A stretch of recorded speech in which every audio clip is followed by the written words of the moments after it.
Love fame.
when I'm kill 'em all, boy.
Oh, what up, y'all?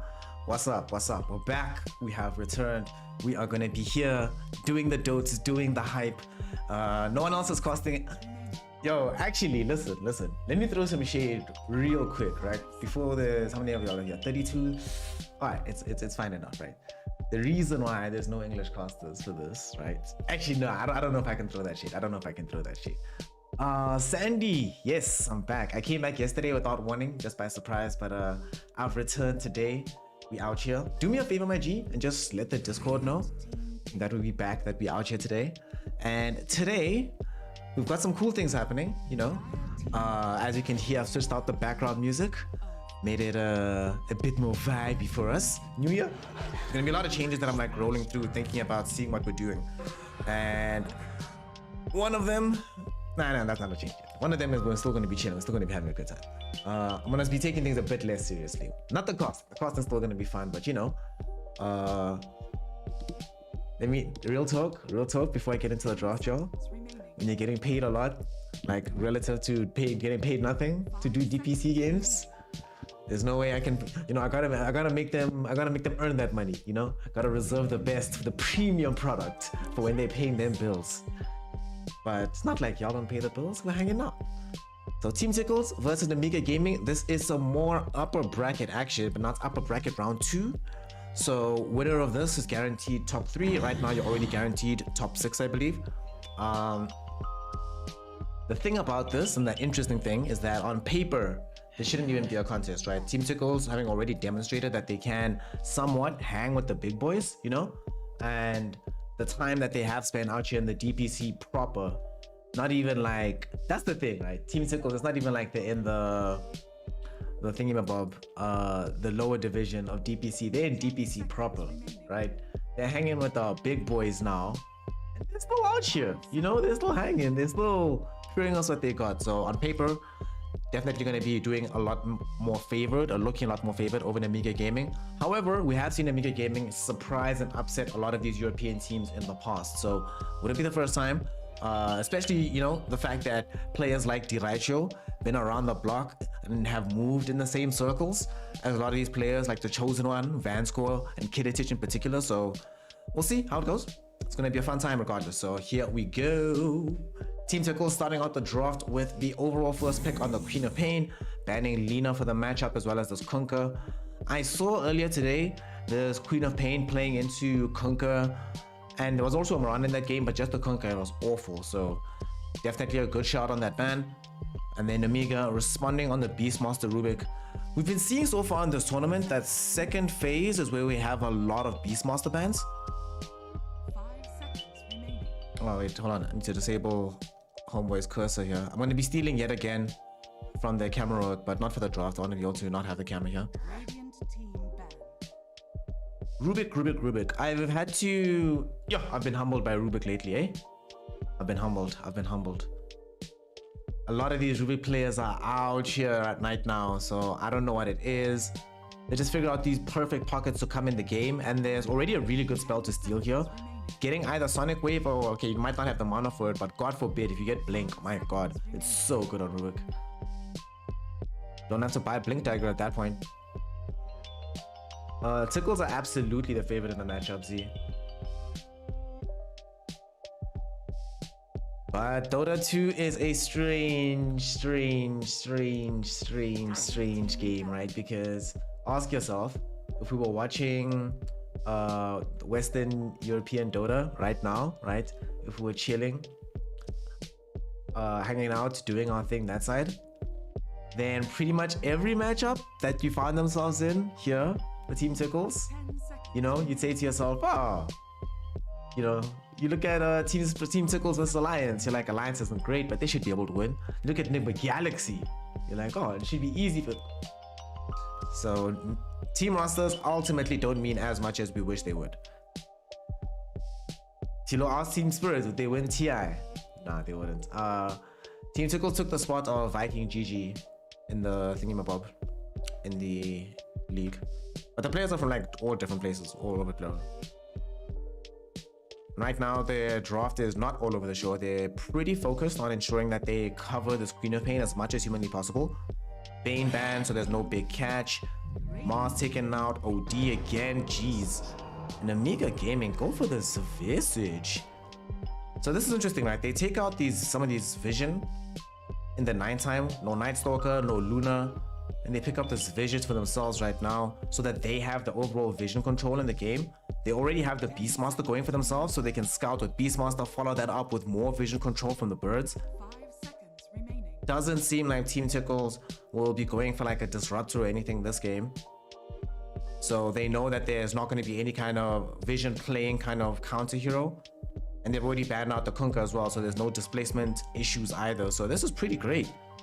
I can vibe with this Visage. Their push is immense right now. Just immense, just immense, just immense. It's crazy.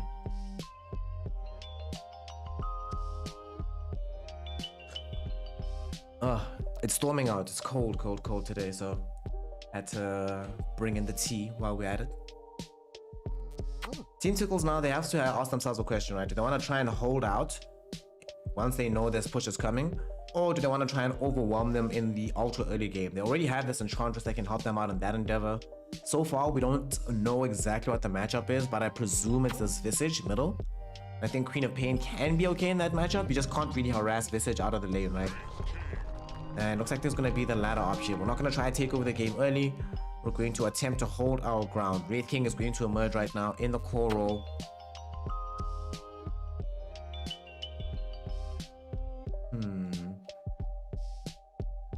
How many times did Raichu play Wraith King? Like in Western EU? Let's actually check. 5 seconds. Or has he played Wraith King? Is even the question. Surely he's played Wraith King. Oh, they actually do go for the Disruptor. Alright. I was saying it's unlikely with the Disruptor Enchantress, but alright, they proved me wrong. Disruptor comes out anyway. I suppose in this situation, it doesn't really matter. The fact that now you don't really have a easy helping, you have this very lane-centric support duo, but the necessity of having this kind of displacement slash vision playing hero was too much, so they had to play the Disruptor.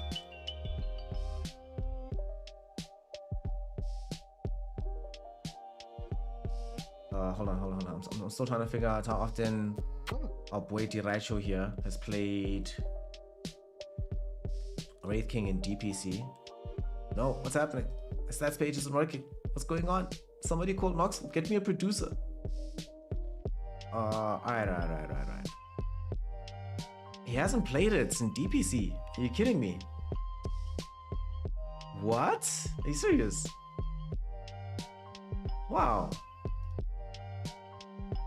Okay, unless the stats only show top 5, but everyone's played it 3 times. Okay, interesting. Either way, one other thing about Wraith King as well, it's a ton of damage, and when you're playing against a hero like this Visage, you don't want to pepper this hero with damage, right? When Gravekeeper's Cloak is active, you're gonna be able to just smash him. Now you have a ton of physical damage from the Wraith King, a ton of magical bursts from the Queen of Pain. And the kind of damage they have on Nemiga, it's a lot of physical damage. Their magical burst is sort of relegated to Soul Assumption and Fade Bolt. So Enchantress might actually prove to be a little bit more difficult to kill than normal. Obviously there's going to be axes and the overwhelming odds, but she might be a little bit more durable than she normally expects to be in games like this. But overall though, this Team Tickles lineup isn't that tanky outside of the Wraith King. So if Nemiga Gaming do catch anybody with this duel, yeah, that hero probably dies.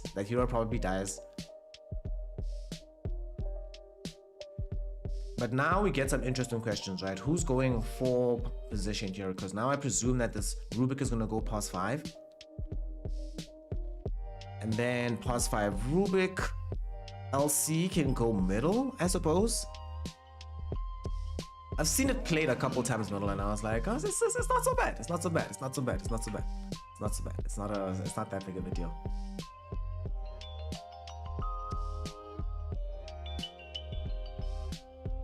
Also, I haven't really seen Visage in a while in pro play or in pubs. The few times I've seen it, it's very dependent on the lineup around it and very dependent on being somewhat snowbally. 5 seconds remaining. But this is certainly a snowball lineup if I'm looking at this Nemiga draft, right? So, okay, who plays what? Van Skull play Rubik. Unless there's another 5 position they get, but I feel like they need a bit more like direct damage. I don't know, we'll see. Visage can be played maybe by Einkrad. And then, I don't mind 4 position Beastmaster all that much, right? Heaven can play Beastmaster. Van Skull can play Rubik, even though I kind of mind 5 position Rubik, but whatever. Then we'll put, like I said, Einkrad on this Visage middle. The Chosen One plays LC. And then we still have a last pick hero for Kiritich. Unless Kiritich is the one that plays the Visage. I'm not sure.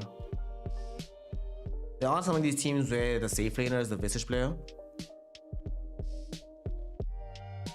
I suppose they don't know what the offlane matchup's going to be, right? So they can decide then, do they want Visage into Queen of Pain or Visage into whatever hero winds up in that part of the map, and then decide what to counter pick on the core Queen of Pain or Wraith King with. Team Tickles in the meantime ban Razor Ursa to round out their ban phase here, and they'll round out their draft with a Lycan. Alrighty. Answering some of this pressure and urgency on the map. So they're not just going to try and hold their own. They're going to try and make sure that when their timing comes, they can overwhelm the side of Nemiga. We're going to have a very interesting game here. Lots of stuff is going to be on this map. Enchantress, Wraith King, Lycan. The other team has Visage, Beastmaster. Rubik can steal Enchant. Can steal the Summon Wolves. Ooh, and here we get the Kiritich Naga Siren. Give it to me, Kiritich. Alrighty. And it seems like it's going to be a support Visage. And Naga's even more stuff. Ah, this is going to be... Whew. Alright, if you're watching in-game right now, make sure that your processor can handle it.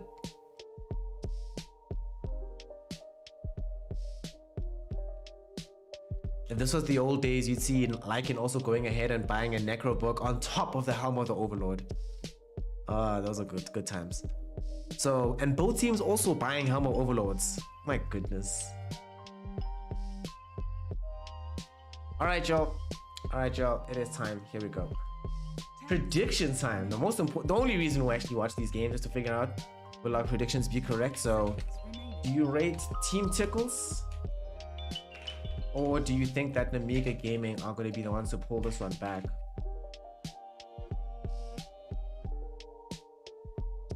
And I say pull it back because, you know, obviously Team Tickles are heavily favored. I don't even want to know what the betting odds are, but I'm sure they are significantly in favor of Team Tickles right now.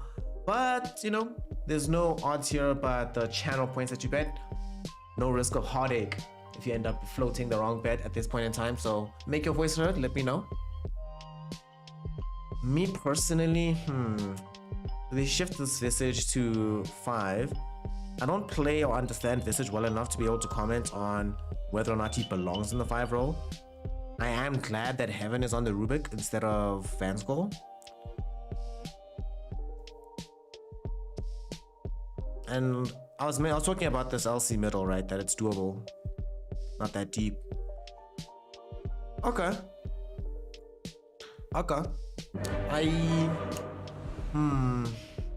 Which zoo do I like more?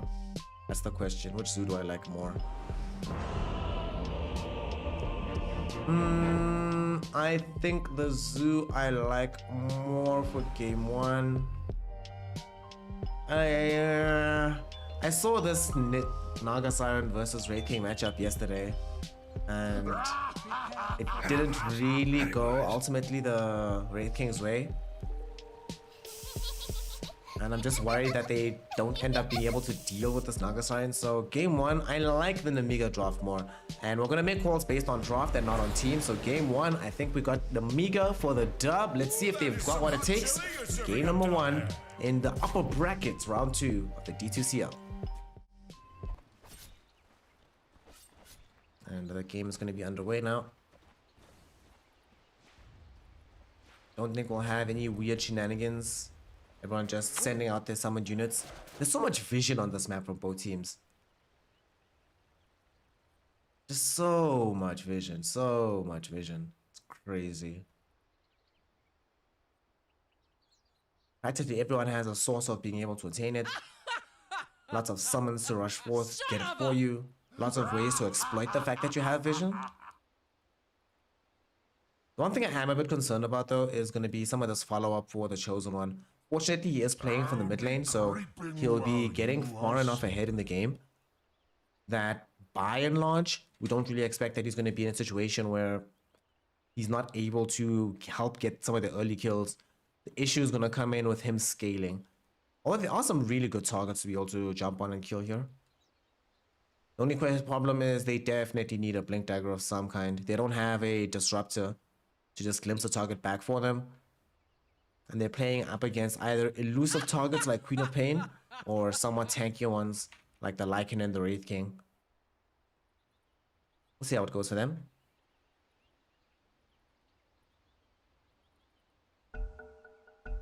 Unpause, yay.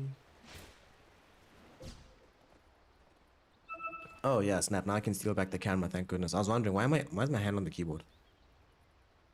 30 seconds to battle. We thank you for your service, Russian broadcasters.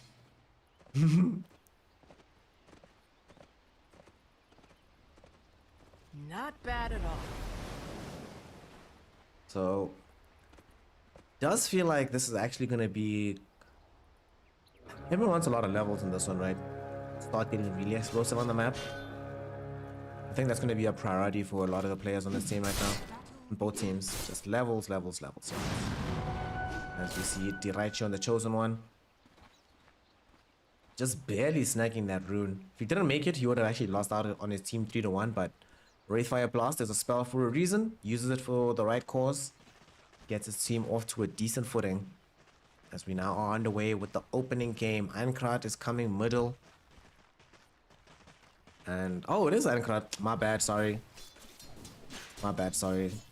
Why did I confuse Chosen One with Einkrat back then in the draft? But, right, off lane on this Legion Commander, and we are going to be having Einkrat playing middle on the Beastmaster. We used to see this quite a lot, and it's going to be an interesting matchup. Obviously, Boom is going to be trying his best to harass out with the Shadow Strike. Erstwhile Einkrat, the Wild Axes, is your friend first and foremost in this situation.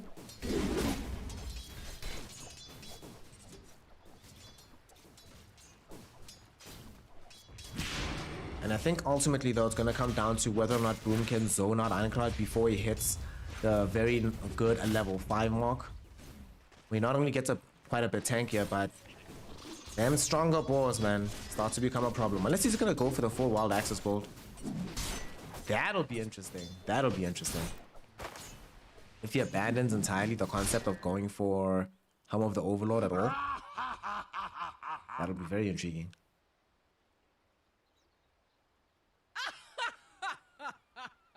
And top, what do we have here? Kiritich playing around with the homies.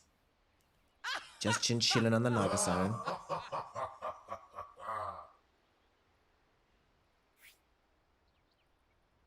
Oops. That's on me, my bad. No one hears you. Yo, worst words you could ever say is to a streamer. No one hears you. Oh no, pain and suffering. Ace Tofu, 2 of them up in the top lane. How's it going on the side of the map, gang? They're doing alright. They're doing alright, but it's also Naga Siren Mus. She can die here if she's not careful, and she's like wastes a lot of HP, but you have to be kind of be out of position to die in the situation. Out of position such that you get glimpsed into a trap.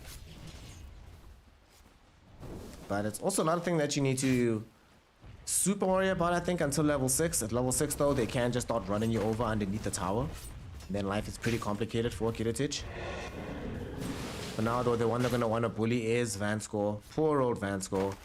One of the lowest movement speeds in the entire game. Just gonna eat chomps from these here Lycan Wolves. And because he's playing support on this Visage here, he has to go for Grave Chill and Soul Assumption. Can't go for the early point into the Gravekeeper's Cloak, so no easy tank ability gonna be available for him, unfortunately. Though he does have now some escape potential with the Grave Chill, so it's not so bad.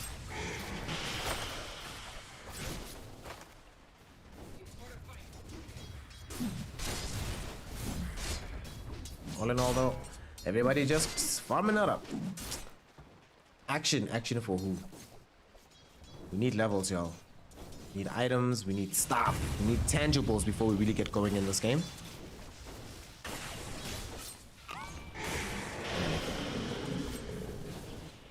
Once they hit level 3 with Vansko though, it does start to get a little bit weird for Ace. 2 points into the Soul Assumption with how much harass is happening in this lane means that there's constantly damage coming in from this Visage.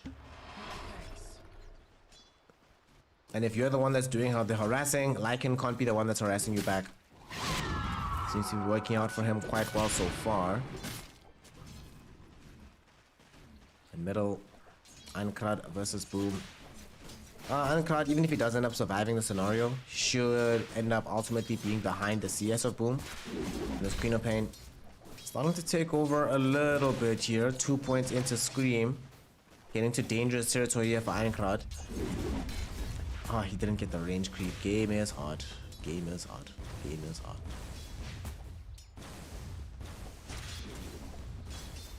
At the very least, he is a Beastmaster, so not the hardest thing in the world to farm off all onto the side camps. And speaking of side camps, they have a left alone in the top lane.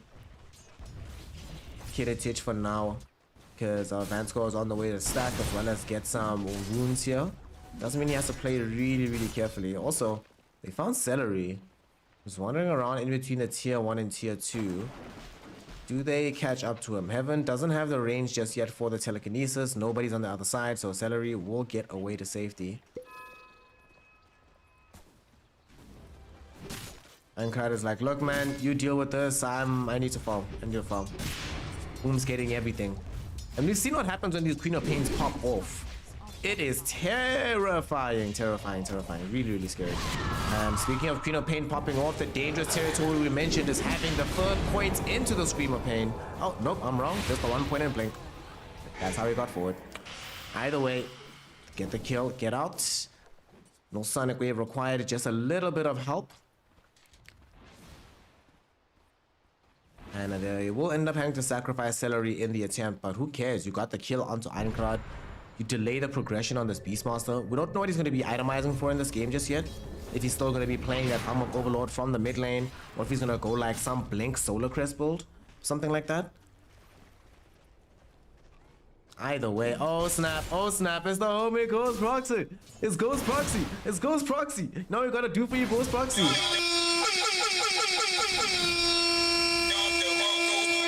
We finally got the Don DeMarco working. Thank you, my G. Thank you. I really appreciate it, fam. And welcome back. How's the new year going?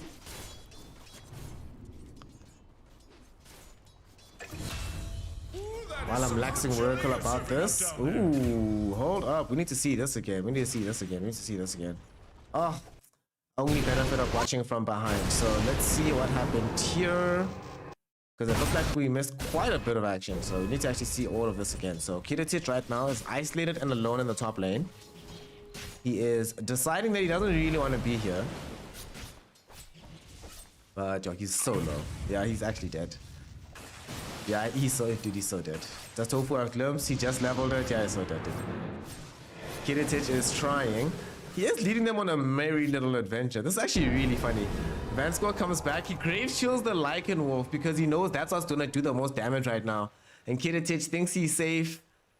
Thought he's out. Probably tried to TP. Oh, he tried to get denied by Roche, but he got Sonic Wave by Boom. Oh, game is hard, dude. Game is hard.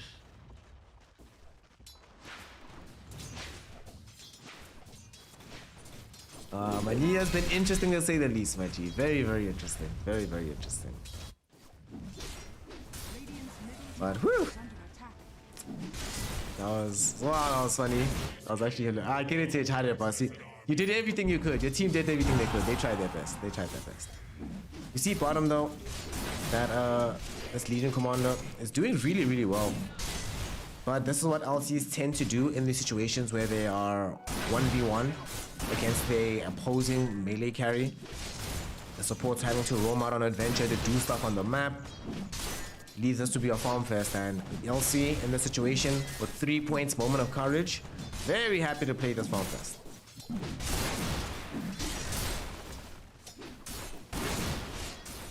The chosen one. At this point in time, he's just out here building towards this omelet. Both of them are building towards omelets, so oh no, it's kind of funny.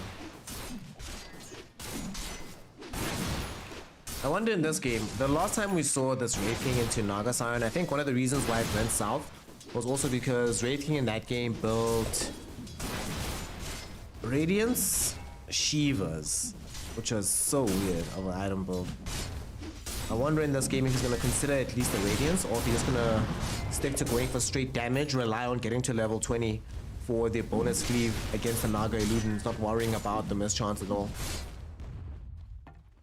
Their illusion clear isn't particularly good on the side of Team Tickles.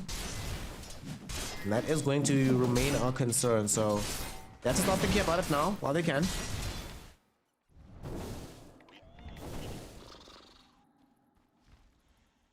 Man score now.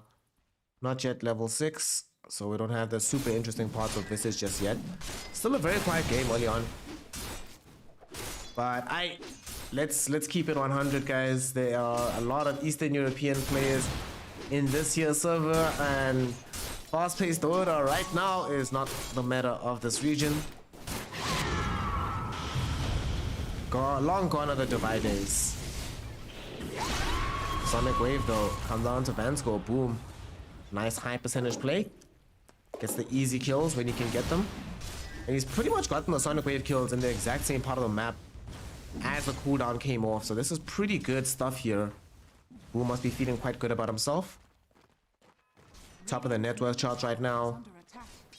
Building Orchid, I imagine, or Sandrankaya. Sandrankaya, okay.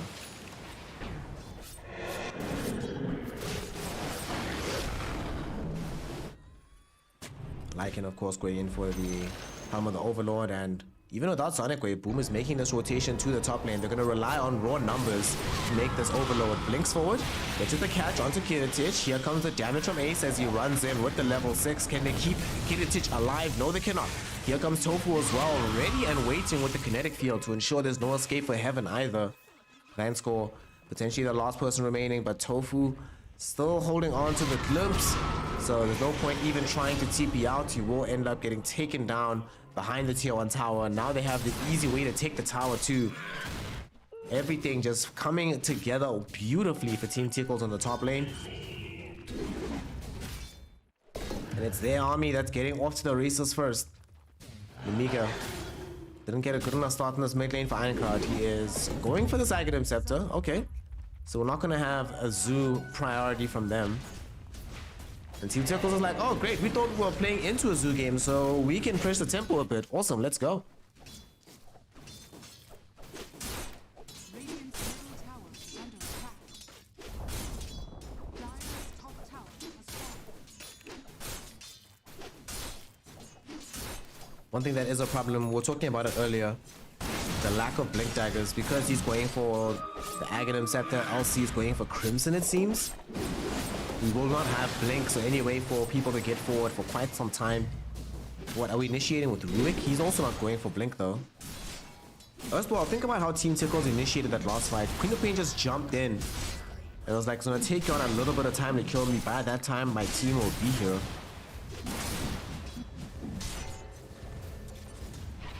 Alright, Tofu. They find LC. Poor chosen one. Oh boy. Oh boy. Oh no, it mustn't be one of those games where LC laning phase starts out well and then she just starts to backslide because there's no farm on the map for her and there's no way for her to get dual kills. How do they get dual kills? Things aren't going well right now. Team Tickles. Game is hard.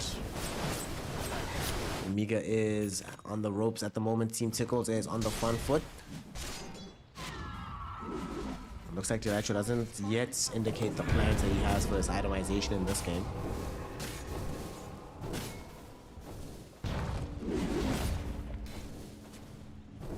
But it's not all doom and gloom. Ironclad is halfway towards having the Aghanim Scepter. There are some interesting possibilities, right? It's a lot of like just outgoing damage, like lots of ticks to help proc up the soul assumption. It can make the damage output in the middle of this fight with so much chaos with Kiritich around and these axes flying everywhere and fade balls here and there. Just when all this is happening, you know, these little sorts of damage that just keep going and going and going and going, they stack up, they stack up, they stack up very, very quickly. They might actually try for this kill top primal roll. Activate it out onto this Lycan. They're getting the stone drops on the Visage Familiars to ensure that he can't just use Shapeshift and run away, and they succeed. Speaking of Shapeshift, they, you know, we're talking earlier about the D-push on the side of Team Tickles. Nemiga's D-push isn't the greatest either. All they really have is like the overwhelming odds, but Chosen One helps them by buying out those Crimson Guards super early. He will lack damage, but on the plus side, he will make it very difficult for them to kill him. And we see a consequence of this right now. Look how much they had to commit to get this kill, and it might end up losing them the initial life on Delightia. What was stolen? Sonic Wave. They need to be careful here.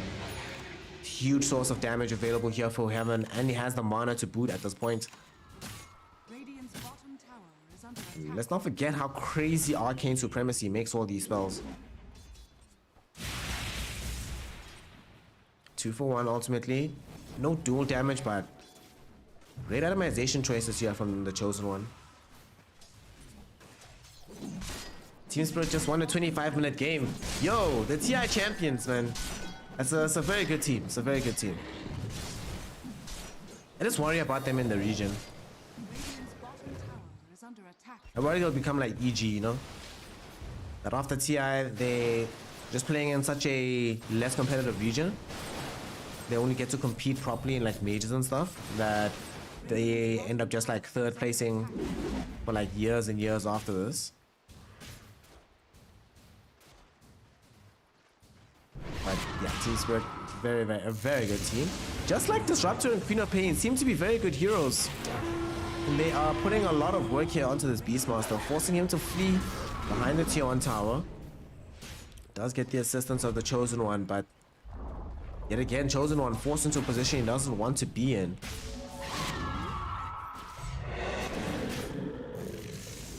Now they have delayed his game even further. He's gonna take over some of this farm on this side of the map, but gonna be very slow going for this LC. Dire are scanning. Cameraman, hello.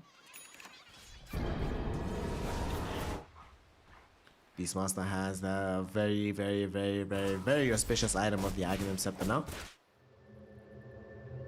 So they need to do something. Smoke up. Let's make a play, y'all, and there we go. They decide to make the smoke.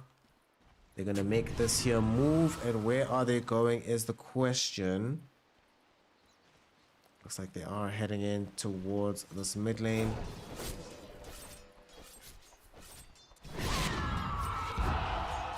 But again, we have this issue. Where's the jump? Where's the... Oh, snap. Oh, snap. Saint D. Saint D. Oh, snap. Oh, snap. Oh, snap. Oh, snap. Look at Saint D. Throwing out these subs like he's candy. Look, and you know what we got working, D? You know what we got working today? Woo! Awesome. Thanks, D. What a G. What a legend. What a hair poncho. What a boss. Thanks a lot, bro. I really appreciate it. I really appreciate it. First Ghost Proxy pulls through, then you pull through it. Oh, you already pulled through yesterday? What a legend, dude. Saint D living up to the first part of his name for sure. As Nemiga, at the very least, you know, making sure that they do sneak a Roshan in here. Their draft is very capable of doing it so quickly. And Team Tickles didn't have the appropriate vision around the area to stop it. But that's the power of getting this Aghanim Scepter on the Beastmaster. Once you have it, those kind of little plays are much easier to pull off. Team Tickles though will look for some degree and some measure of revenge as they now will smoke up. Despite having to play into the ages, they are very convinced about their strength right now. And it's hard to fault them at this point as they run into Vanscore, right? He's not going to die just yet. He's defended by the familiars. He's for a little bit. And yo, these axes, they almost killed Celery. He has to get back on this Enchantress. One more salvo would have killed him.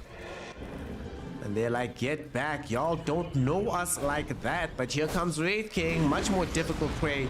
Gonna target the Rubik first. Immediate dispel with the press the attack. One shot almost killed him.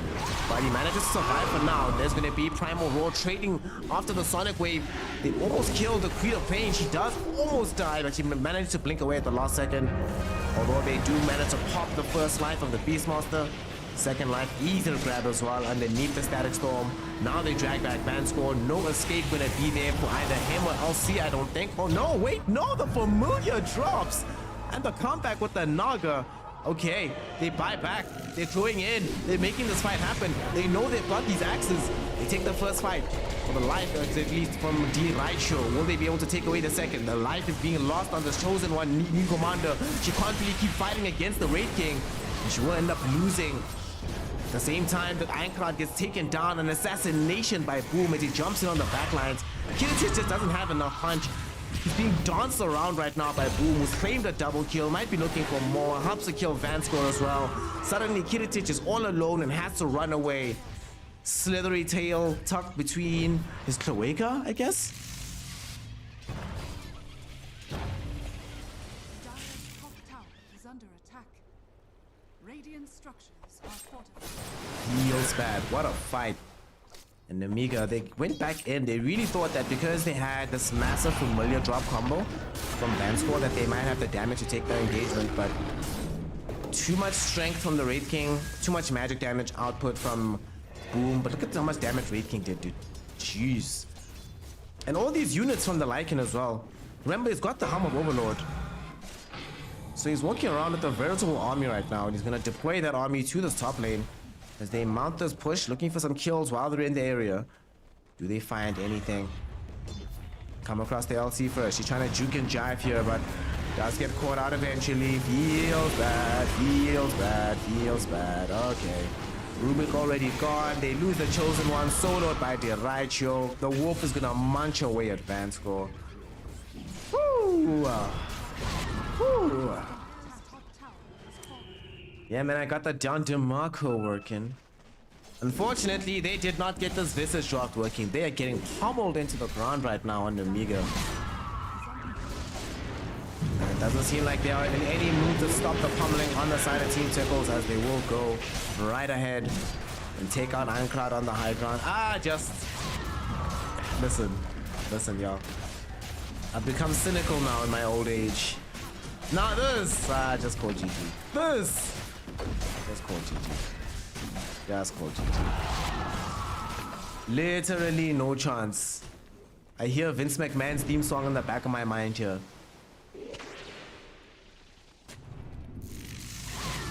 And yeah, and Team Tickle is a proper tier 1 team, yo.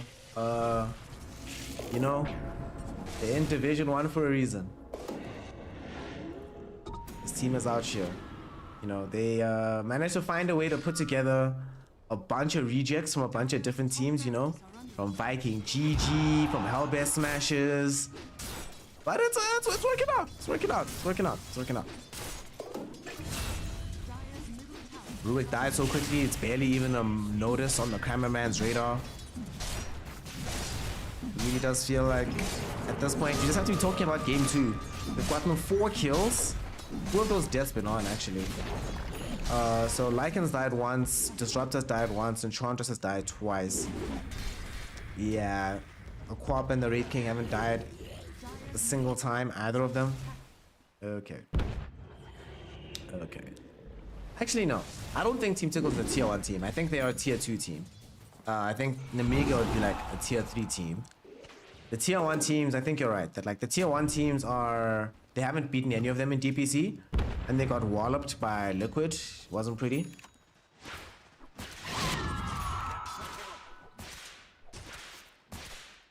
But Liquid is a really good team, so what can we say? I wouldn't say it was a walloping, but you know, I have this thing where there's certain 2-1 games that aren't as close as other 2-0 games, you know what I mean?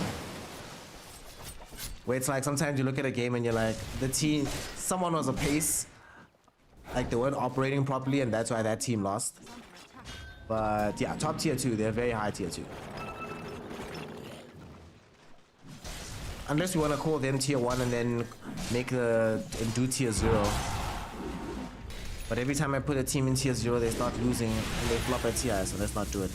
Big push happening here from Team Tickles as they are pulling up, looking for a way to break through onto this high ground, leaving the solitary Thunder High to just get this push going on the bottom lane.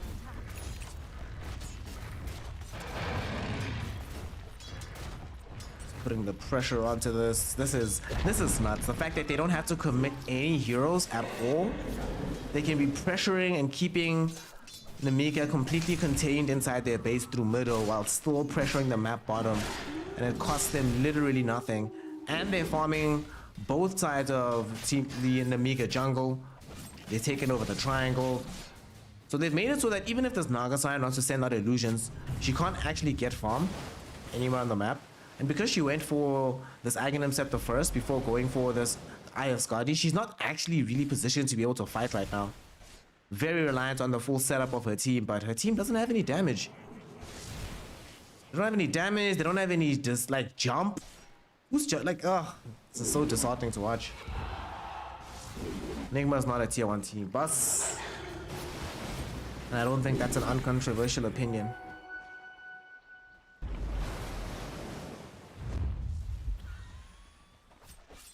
Enigma's also a high tier 2, but definitely not a tier 1 team.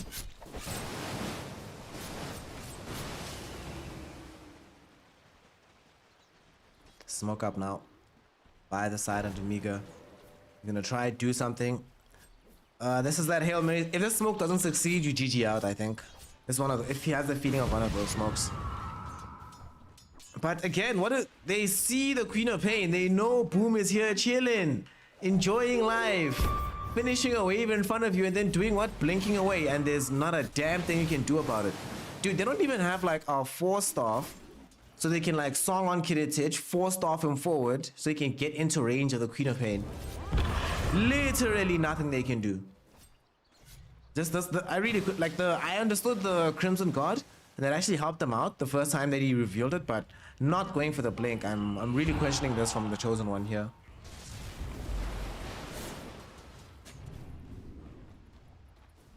Dota 2, I talk about often that Dota 2 is a game of margins. Here, these are pages apart in terms of what's happening on these two teams.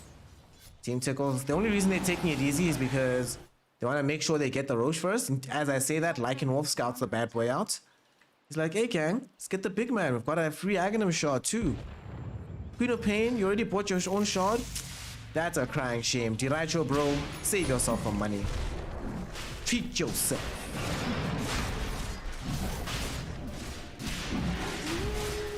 Alright, here we go.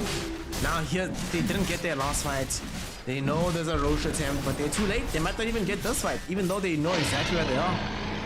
Let's see, do they get lucky here? Diraicho, just gonna run up the hill. Vanscore will find him. Okay. No, they might have got a blink. They've got a blink. They bought a blink, but it doesn't matter. There's a static storm. That is he stun his blade mail. How did he get forward? I don't know how he got forward there, but he found himself right next to the Raid King. Unfortunately, he also found himself inside a static storm. He died. They easily walk over Kiritich. Woof. Team Tickles. Team Tickles. Team freaking Tickles, y'all. Team freaking Tickles. That is what's up. That is just what's up. That is... Ay.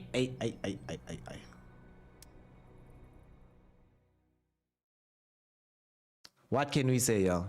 What can we say? Yo.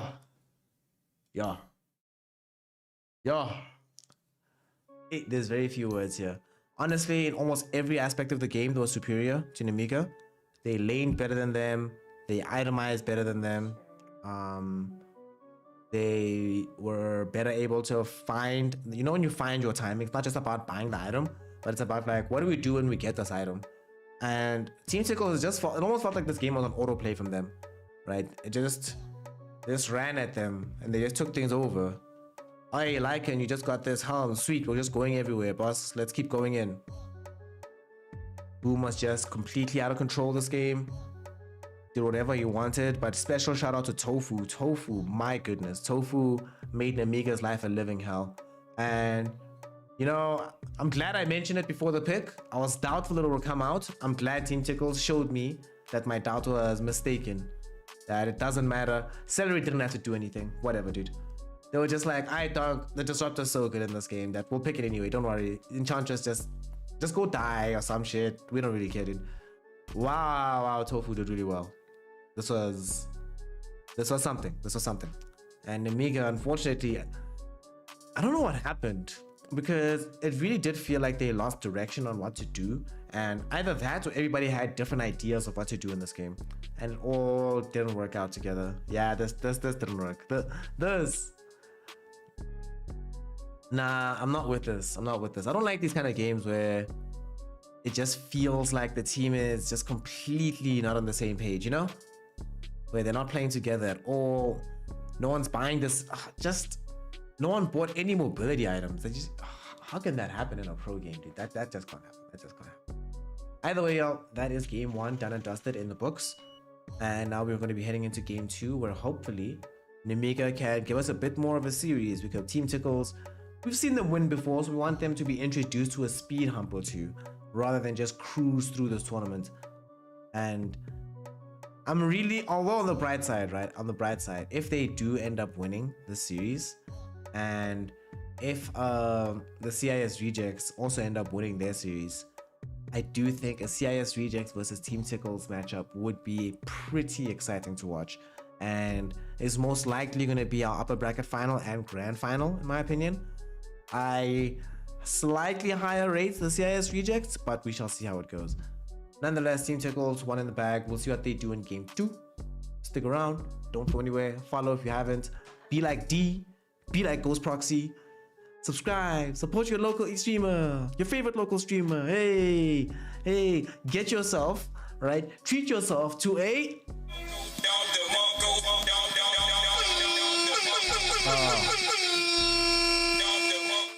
Lol. Anyway, see y'all for game 2. Bye.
5 seconds remaining. What's up? What's up? What's up? What's up? What's up? What's up? What's up? What's up? We're back. Go back. We're back. Game 2, Team Tickles versus Nemiga.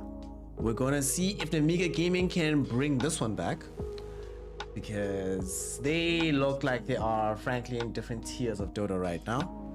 So Team Tickles, definitely the ones that are living up to the fact that they're heavily favored here, and Nemiga Gaming will have to do something special to change that particular situation. As it stands right now, they went for the 1-2 punch of a Baron Hoodwink. Could be Cora Baron, but there's no Weaver, or there's no IO, sorry. I like Cora Baron if there's IO, but without it, I'm not so sure. Either way, if both teams seem to have revealed their support duos, unless D2CL wants to pull a young Yatoro and say, yo man, give me this core Weaver. It feels like Yatoro is the only one who actually plays that core Weaver, right?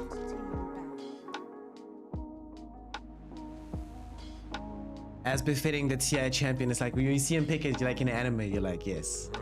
As befitting, as befitting. But that does mean that both drafts, although the laning situation is going to become apparent rather quickly, right now, the overall game plan is not. The Team Tickles have a lot of holding potential with the Tree and Protector Weaver, so big heroes like Drow, Medusa suddenly start to look very attractive for them. Hell, even OD could have been nice. Obviously, there's lots of potential for combos with this Tree and Protector. There could be a Mars. There's no Beastmaster, that's already been banned out, so no vision hunting the whole game. And Nemiga also making sure that they can keep a hero alive. A Baron behind OD is really, really strong. That's been strong for a long, long time. For a minute.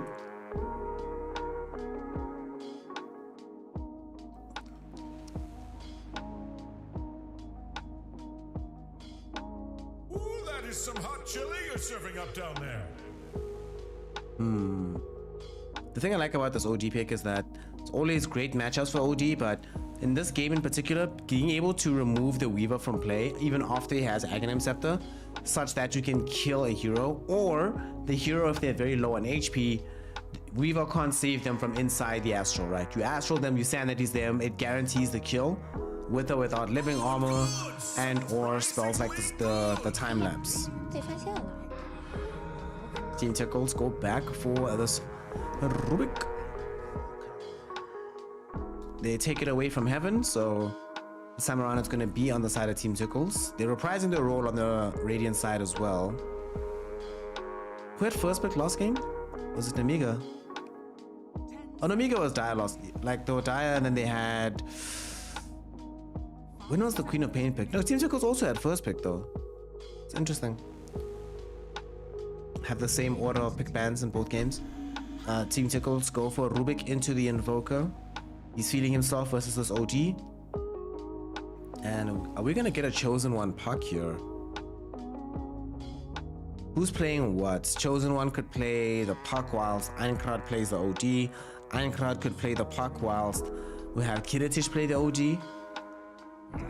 I suppose they do have last pick again, so that they don't have to decide right now on whether or not to pull that particular trigger.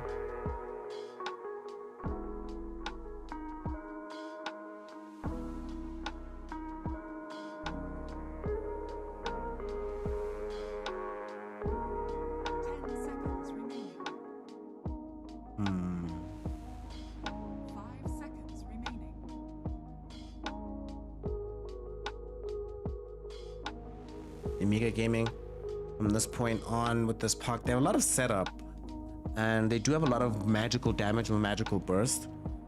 But what is Kiritich going to play to pull this all together? Maybe Morphling could be fairly decent, although there is Invoker for the EMP.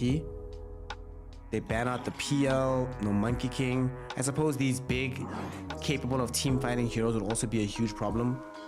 I like Morphling. Wraith King is already banned, would have been decent enough. It also depends on what we're going to get from D2CL, which they have to reveal right now. Could still be him on the Weaver. And then they get something else for the 4 or 5 position. But Looks like actually it is going to be that way, unless they're having this Treant Protector in the off lane. Yeah, this is Diracho in the safe lane because they have Weaver, Treant, and Rubik. Two of them have to be supports. Unless it's Tree off lane, Weaver safe lane, and then they still pick another support right now, based. But I'm thinking they need an off laner. Mars, Tidehunter, some big team fights. We also challenge the team fight of Nemiga. And beefy heroes that can go step up and take a lot of this incoming damage from Nemiga as well. Create space for this Weaver, who's, no matter how much farm you get on this hero, unless you're like crazy far ahead of your opponents, you never really feel super far ahead. But this does feel like, I think they thought it was support Weaver, so it's a fairly free Weaver game, especially once you get like BKB. Right, they get Sand King, that's where their team fight's gonna come from. Not as beefy as some of the other options, but will be able to be very disruptive in the laning phase. Presuming, of course, that Nemiga are indeed going to go for a melee safe laner. I don't think there's any other option here.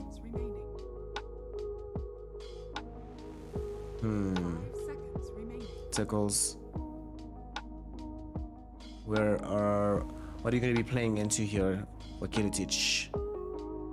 Morph, as mentioned, is still in the pool. No one. You could go like Kunkka. Is that banned? Yeah, it's banned as well. It'd be nice to get a hero with some degree of catch against the Weaver. Faceless Void might be decent.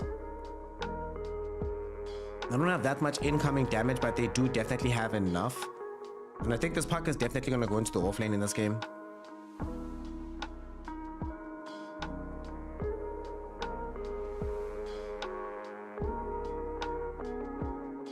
I like Void, actually.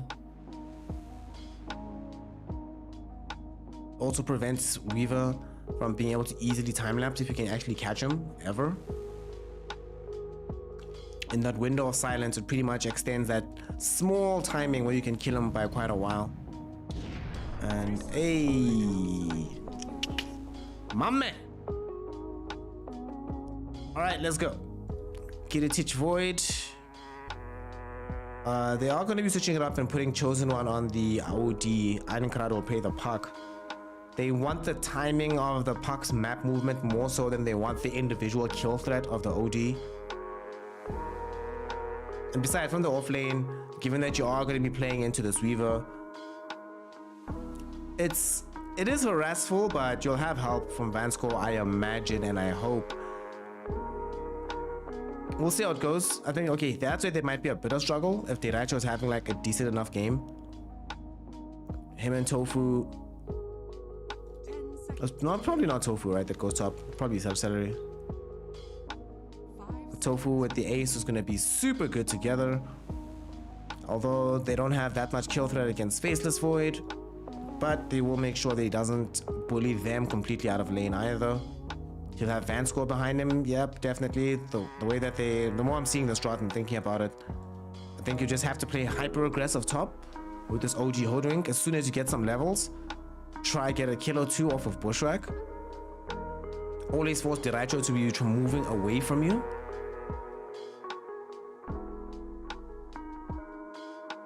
Alright. Time to make a prediction. Prediction time, yeah. Prediction. Oh snap, I didn't give away the last points, my bad. Hey, you mods who I don't pay any money, where were y'all at? What's up with you? What's up with you? Alright, let's see. Do we think that Team Tickles will be able to bring this one back, or will Nemiga Gaming Void bring this one back somehow? As much as I do like the Faceless Void pick at the end of the draft here, I'm not actually convinced. It's still a hard game. Still a very hard game. But we're gonna get into it. We're gonna see how it goes. And hopefully... Oh my gosh, I can scroll. Freedom!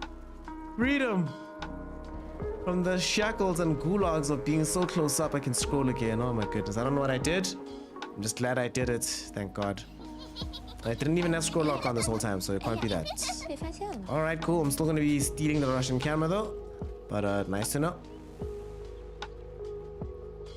No, stealing the Russian camera undid it. I'm locked again. Feels bad. That's what I get, y'all. That's what I get. But we'll see. Hopefully we get some entertaining Dota in game 2. Let's go. Let's do it. Nemiga. Will they drop down to the lower bracket? Or do they have a chance at top 3? Let's find out. The game begins, of course, with a young warding expedition by both sides. Nemiga getting a bit cheeky with the ward placement here. So showing a bit of intent about what they want to do down bottom. Play with a bit more aggression. The Tickles. Stop. The Tickles. Is it a magical, Papa? That is so creepy. Why does that? Every time I hear that laugh, I'm just like, why am I in a lolly anime now? What's going on?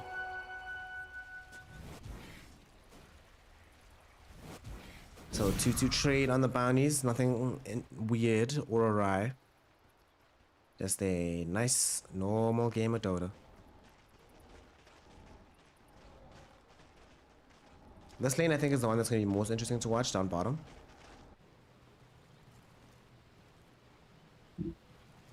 It will be necessary to assess whether or not they can win this game on Nemiga, if they can put the necessary pressure out, not allow D2CL free farm. And they're really playing aggressively here from Team Tickles. They know that the winner of this lane is going to be whoever is able to get out the gate first with like completely draining their opponent's regen, forcing them into a really poor position. Celery is doing what he can to try and run forward and just tank up all the space. And look what they did here before the lane even started. They came with this hatchet from the Chosen One, then they cut down all the trees, and they're going to just play on this left side of the lane. Good idea here from Nemiga to ensure that they have the easiest start to the game. Oh, why didn't the scene change? Oh, because I'm washed. It's wrong scene. No. There we go.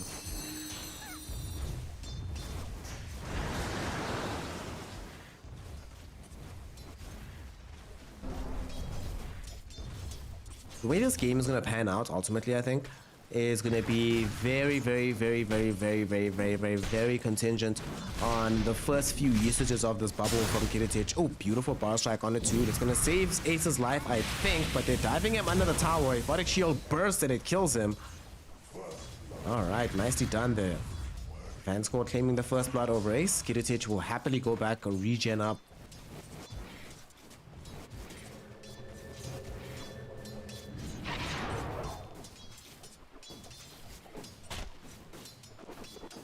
You love to see it. You just love to see it. One of the big things as well about the way the game is going at present is the fact that he is in the top lane. Even as these levels get higher, there's not really all that much they can do to pressure Kiritich, because as his levels get up, get more time lapse. And later on in the game, you know, that value point of time dilation is going to come to bother Ace.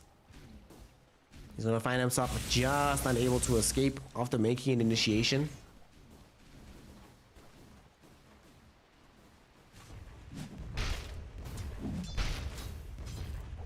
But this game starting off at a very, yet again, slow, steady pace like the previous one. Already got the first blood though, but the fact that it's Kiritich getting it, very good news for the prospect of getting a game 3. And Tofu, he wants to go home early. Make sure that he gets the double stack off here.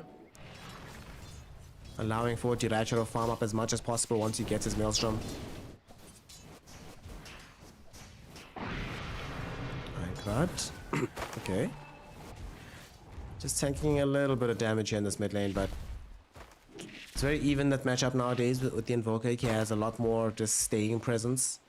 And Puck likes to be able to bully you out with resource management. Harder to do nowadays against the Volker. You still end up winning the lane, but the margin is a bit shallower than it used to be.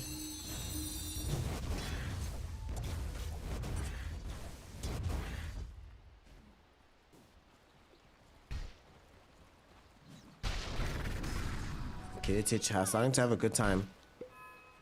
As his levels come up, especially as Vanscore's levels come up. 2 points Evotic Shield, 1 point Miscoil. free salve, baby. And can play very recklessly in the lane. He knows that no stun sent against him shall prosper.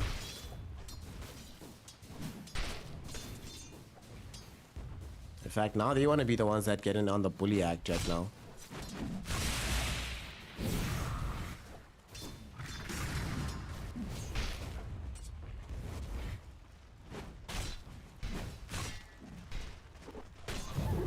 Gosh, this game is... Yeah, okay, here we go. Delight. Ooh, we got bushwhacked. Okay, do they kill him in time? No vision. They didn't have a dust. They have a sentry deeper in the lane, but no dust. They almost end up losing heaven here. Celery trying to chase him down. Will he have the last big hit with the club of the tree? No, he will not. Afraid that if he got that close, he'd be completely out of reach of the trees. Isolated and becomes a free kill for the chosen one. Ultimately ends up not happening. Does manage to back himself away quite safely, but it's somewhat interesting in this situation that we do not have any kind of, not necessarily dust, but the position of that lane. We don't really have any desire from either party to change it. We've seen them play around this area for a very long time. Obviously, Nemiga, they're the ones that want to because they cut down all these trees. They went to the effort of making their lane a lot easier. But Team Tickles also really struggling, it seems, with even trying to pull the lane back if needed.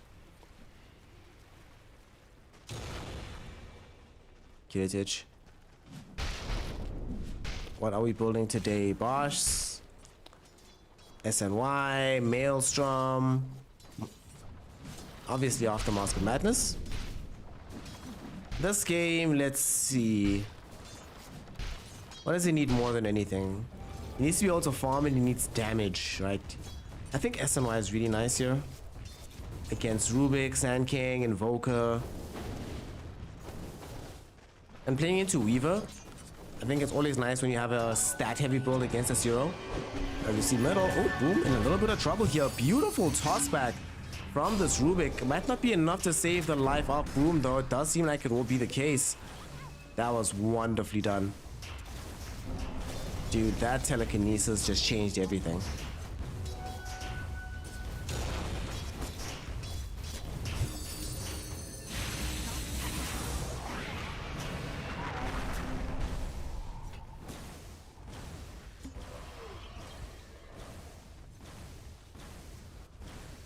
Celery right now is in a situation where I think now that he is seeing that, well, my carry player isn't really concerned with this lane anymore, it's time to help out elsewhere. You know, Diracho, I don't think wants to stay bottom all that much.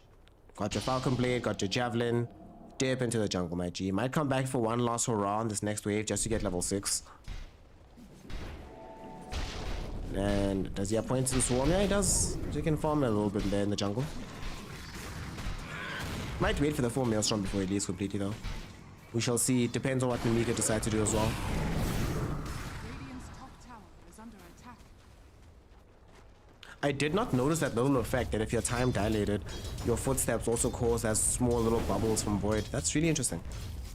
And as they come back though, with this Weaver, Diracho is not coming back alone. He's bringing reinforcements. They want to try and get a kill here. They smoked up on the Invoker and the Rubik. Will they be able to find the kill? Cameraman, no. But here we go. Tornado. Bushwhack. Not going to be thrown just yet here by Heaven. The chosen one. Falling very low on the HP. Will he die? Yes, he will. Boom gets the kill. Great final right click in that situation. All right. Team Tickles. Okay, now Diracho has all the license in the world to spend even more time in this area. Why are they tipping Anikard? What did he do? He just threw in the Dream Coil. He was hoping to try and protect his friend, but maybe they're laughing at him that you also rotated but found nothing. Feels bad.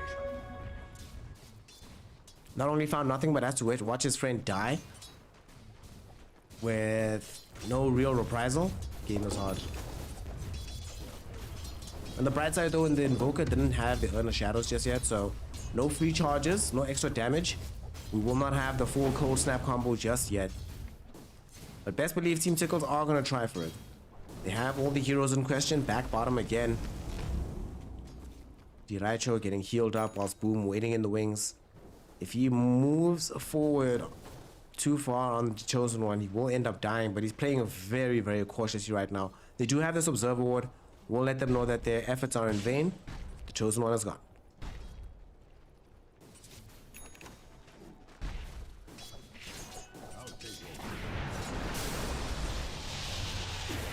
Did Oh, haven't died. Oh, that was fast. Lol. Yeah, they took him out really fast. It is starting to become a problem. Team Tickles has like... When you look on paper, you don't even think of like the biggest amount of damage, but I do think that Nemiga are going to start running into damage issues relative.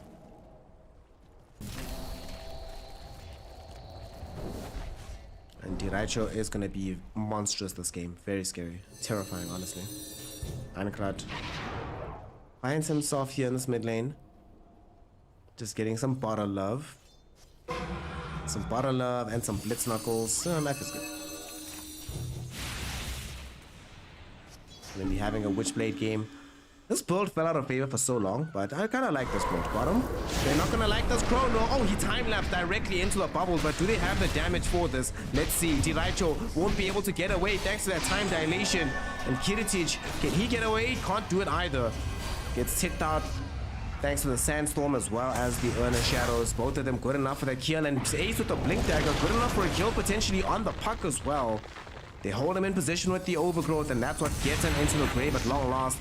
And they're not done just yet. Look who came in. Heaven wanted to find some meager revenge. Instead, he just becomes food to the grinder.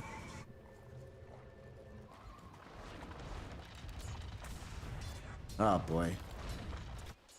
Oh boy. Oh boy. We are having a situation on our hands. We've got some problems. Things are going from bad to worse very, very quickly, in a hurry. It looked like it was gonna go so well. They got the kill on the Weaver, but everybody else dies on their team except the Abaddon. And D2CL, you know, under normal circumstances as a carry player, unless the entire enemy team dies, you're still salty, but fortunately the entire enemy team died, so it's like, oh, that's fine. Mid lane, boom. Fighting a lot of damage. Wow. Drop shooter from heaven, from the heavens, gets the bonus damage. It's almost like he was playing Divinity and he had the plus 45% from the high ground.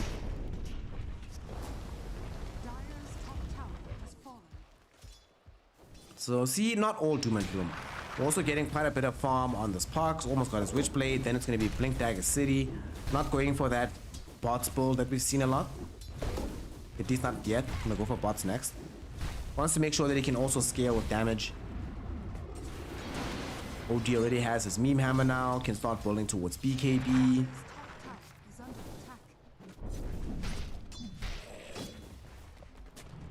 Alright, Team Tickles don't want to give them this easy ride. They're gonna smoke up.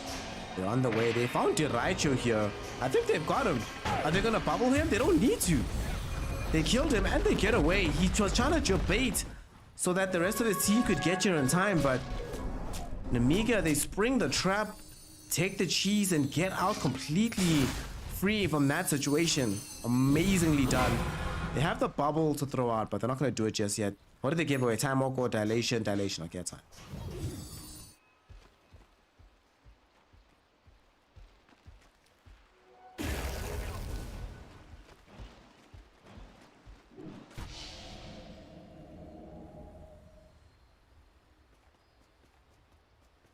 This is the kind of game where things are just going steadily further and further and further and further and further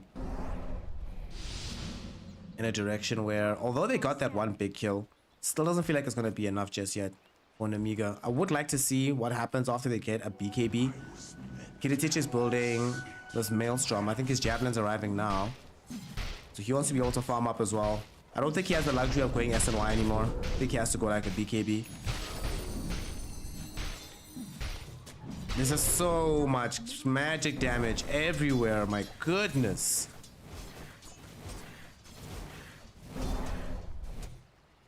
Trying to spring a trap though. Trying to make a trap. Last time they got in a very good position from this, right? They got the D2CL kill for free. Sadly, it didn't really upset the balance of this game too much, but Hoping for something similar, not gonna get it just yet. One thing that's also very frustrating about a game like this is we're 14 minutes in and all the tier 1 towers are gonna be full HP thanks to this treant annoying ass protector.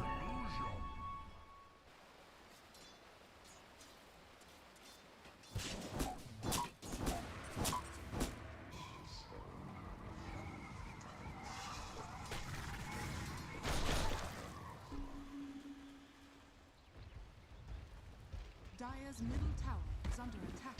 Team Tickles. They smoke up again. Wanna put a little bit more pressure on this map. Where will they go though? Do they want to go top to hub to Racho or bottom to hub boom, build up more charges? And they're gonna find the chosen one. He is dead. Oh, for sure, for sure. My goodness. Couldn't even astral himself. This cold snap combo a bit too strong right now. They take him out. This might give them room to start pushing in the tier 1 tower, get some free gold down here in this bottom lane. Dire's top tower is under attack. Radiant's middle tower is under attack.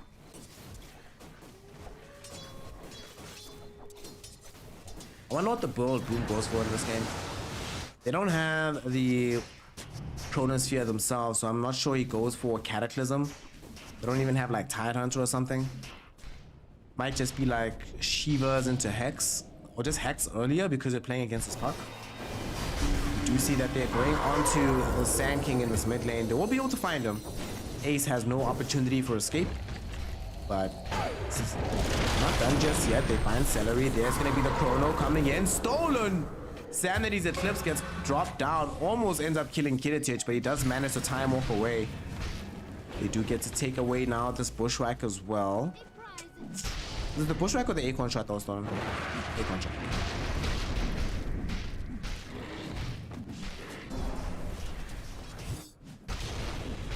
Dude, Nemiga's been getting... They got a lot out of that fight. Like, a lot. And Sand King is the most farmed hero on the side of the map of Team Tickles. However, the Weaver's placement has been slowly but surely in the drop-off phase. And Kiritich is gonna go SNY. Alright, feeling a bit more confident in himself, I imagine. Oh, time dilation out onto Dead Archo. But he got away in time. Dire's middle tower is under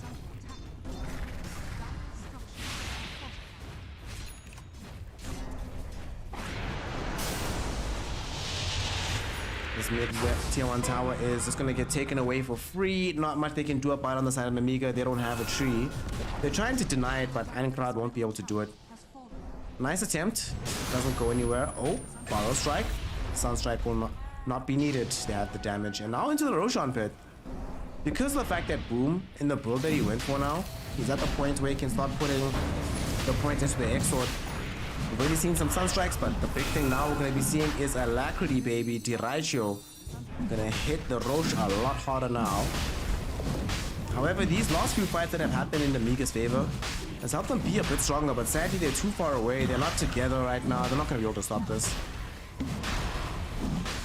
They also want to have a bubble for another minute.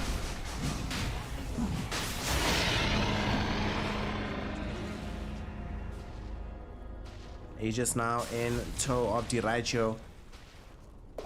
Thought this Weaver was strong before. Watch him go now. Watch him go. Watch him go. Radiant's bottom tower is under attack.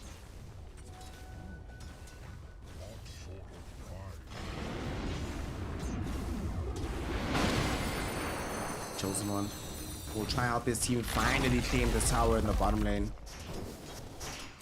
I'm sure they must be exhausted of that push. Like, my god, that took so long.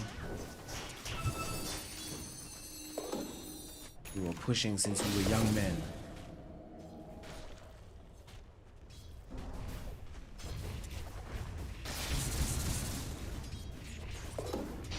Well, you know, we're unfortunately getting into this weird rhythm right now where Nemiga needs to try and make something happen soon. I'm really worried about this Weaver. Now that I'm factoring Alacrity into this, and his potential to be beefed up in the midst of the fight, and he's going BKB. The only thing that will threaten him is going to be this Chronosphere. It's a lot of pressure. It's not like you almost always find a situation like what they found in this game to be able to hit him with the bubble. If you can, it's great against them, especially if the Sakuchi's on cooldown.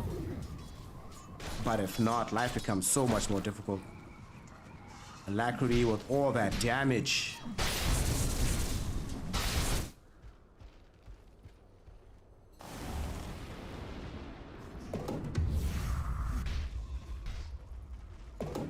And score. Level 8 right now on the Sabaton.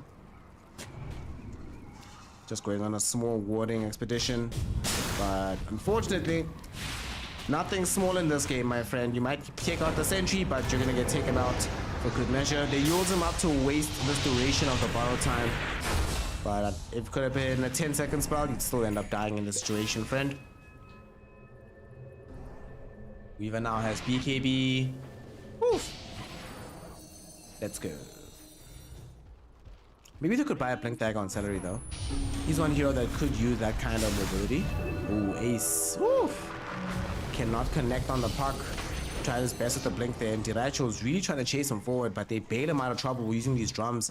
But they jump back onto him. They're looking for this Weaver. They found a Banish. Sharpshooter hit will come out. Diracho loses his first life. They bit off more than they could shoot. Ace comes through at the epicenter, but they know they have the 3v5. They finally have him. Sanity's dropped onto him, and they get him. Got him. Einkrad almost ends up dying there to the Sunstrike. Does manage to get away at the last second. Sanity's yet again stolen away by this Rubik. Almost turns the tide. Tofu doing everything in his power to try and help his team, but it doesn't seem like it'll be enough. And for daring to steal my spells, you will pay the price with your life. Two heroes end up falling here for Team Tickles as Nemiga get a very good grab, and it seems like all their good luck is associated with killing Diracho. Good times.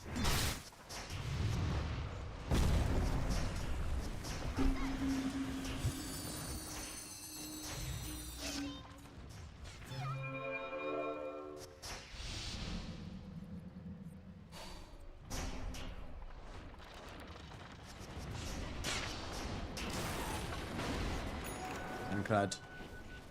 With Aeon Disc beckoning and coming soon at some point, gonna make him even more difficult to kill in these engagements, and they're having trouble with him as is. I imagine that trouble is going to continue to increase. 114.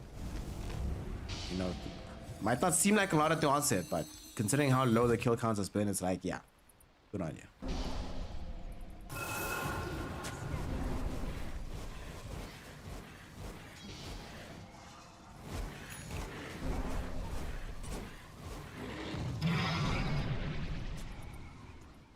This game is now into that everyone waiting for the next item. Let's see, what are we getting here? So we want a BKB for this OD.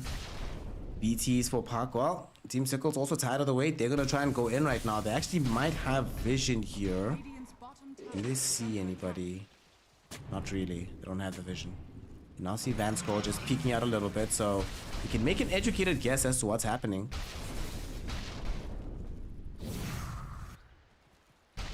Going in just yet though. Boom. It gets revealed onto where Vanskol is. They're doing the necessary damage. They trigger the borrow time. Rules once more will buy some of the space necessary to keep this fight going. Borrow strike. Oh, it catches too. They found the space void as well. He does have no chrono available, so it's very difficult for them to dictate the terms of this fight, but it just came back off cooldown. Here we go. Catches onto two. They found the Weaver with this, and the BKB. Sanity's a clip. They're also going to be able to jump directly onto this Invoker. Thanks to their Dream Coil setup. Yes, they end up losing Ironclad, but hashtag well worth it. They're not done just yet either. They're keeping the chase going. Boom. Trying to jump and sway back away from the Chosen One. He's actually going to try to get aggressive onto him, putting in with this time lapse, coming in with this the Weaver, brought back for this one. Diracho now reveals his BKB. They're gonna use this pressure to try and get this kill onto the Faceless Void. Tiritic finds himself having to lose his life. OD banished himself, or banished Vanskol to try and save him. Whose banish was that? It was Tofu's banished. The OD's dead. Dude, Tofu's stolen like 1 billion spells in this game. I really want to see his spell count in this Team 5 recap. Alright, here we go. Oh, it's not showing all of them. Feels bad. Great fight there at the end of the day for the side of Team Tickles. It was looking very dicey when they got 2 hero chronoed They almost lost both Boom and D2CL. They did lose D2CL again, but at this point it feels like they're just like, well, Boom, game's on you, buddy. You've got this Orchid here, building into BKB. You win this one for us, bro. And Dawn Invoker isn't exactly that hero that can like solo hard a game all by lonesome anymore. He's still massively dangerous and can set up so well for stuff like this, as they just destroy Heaven with the Sunstrike in this top lane, setting them up beautifully for a push onto the tier 2 tower.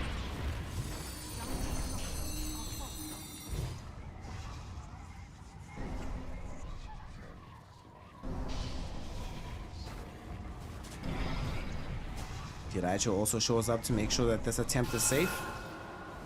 They are taking no chances. Ace actually is going to blink into the trees. And oh, Swarmbug's lucky enough to catch 2 heroes, not just one. Immediately, this is going to force the retreat from the park, but he got banished. Look at Tofu's positioning. Will he be able to find the telekinesis? He cannot. The escape will be there too fast from the park. Radiant's bottom tower is under attack. At the same time, Chosen One was just out here pressing this bottom lane forward, but losing out in the tier 2 tower now. Outpost is gone. The entire map is just shrinking faster and faster here for the Nemiga Gaming. Although they have shown that their combo 100% does work. Kiritich, oh, speaking of the combo, finds 3 heroes inside the Chronosphere. But where is the OD? Sharpshooter connecting onto the Sand King here. Gets tossed into the air with the Yules. Ironcrad helping to bring him down. Vanscourt claims that kill. And the Meteor Hammer, they catch Boom. They found the Invoker. Tornado catches 3, but that 3 is not enough. Ironcrad chases him down with the assistance of this hoodwink from Heaven. That's 3 heroes gone. What a bubble. Sadly, there's no Roshan to claim. Oh no. That really would have been the cherry on top. If there was just a straight up Aegis, would have been wonderful, but nothing doing, unfortunately.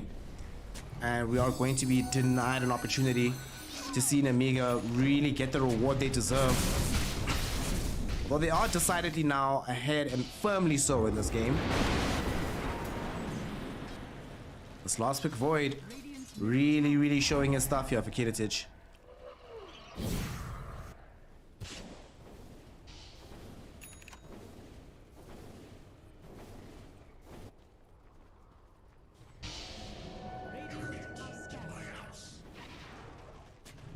This Weaver needs to try and do something to make sure that he can keep pace with this.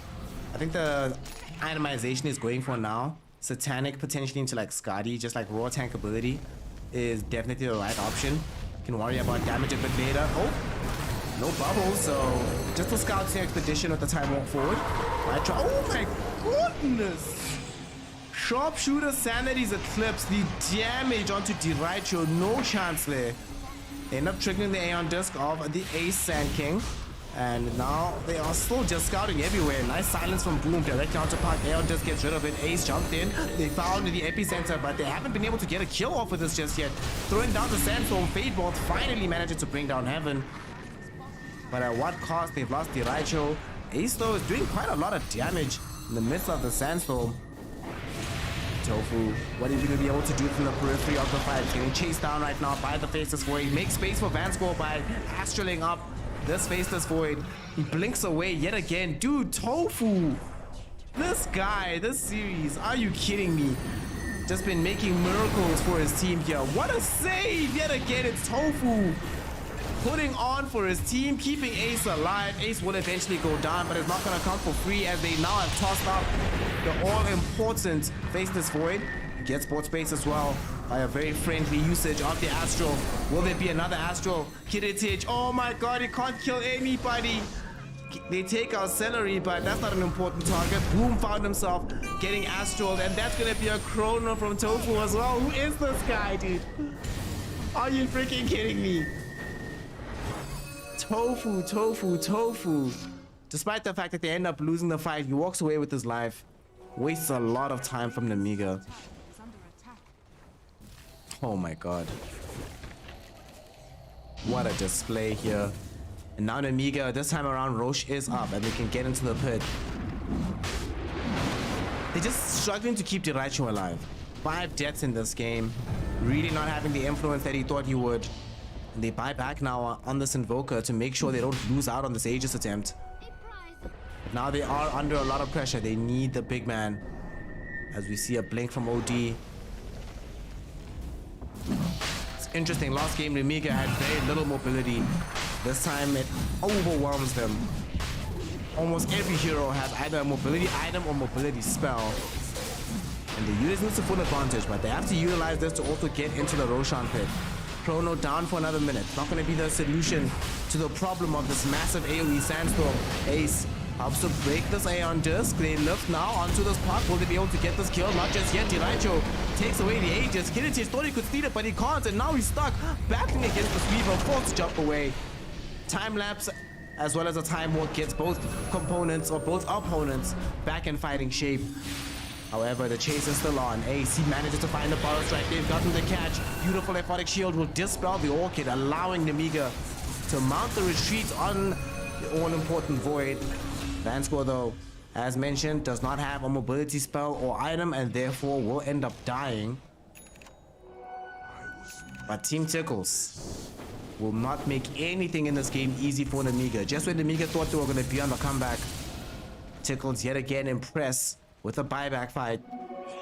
They don't give the Invoker the Aegis though, so now he is in dangerous territory of dying back, but nonetheless, Nemiga Gaming definitely not going to be happy with how all of this has panned out. Kiritich did indeed end up going for BKB instead of SNY. Now he has to go into this refresher. Once the double bubble, he knows that the only time he kills the D2CL is inside that bubble. Also, speaking of Chronospheres, Mike, listen, does anybody mind if we preemptively name Tofu Series MVP? I literally don't care what happens next. This Rubik performance from him has honestly been mind-bogglingly good. Just what a player.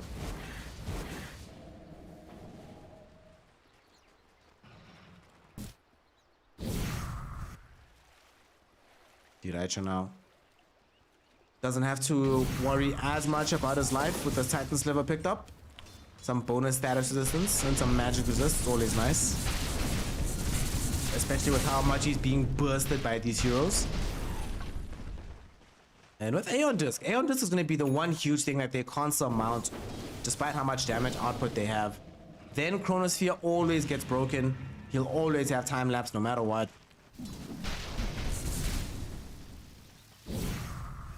Could be potentially why he's going for the double. Maybe he's anticipating this Aeon Disc from this Weaver, so he knows he'll need all the chrono time in Earth. Also needs to watch himself from having the bubble stolen again by Rubik. Is under attack.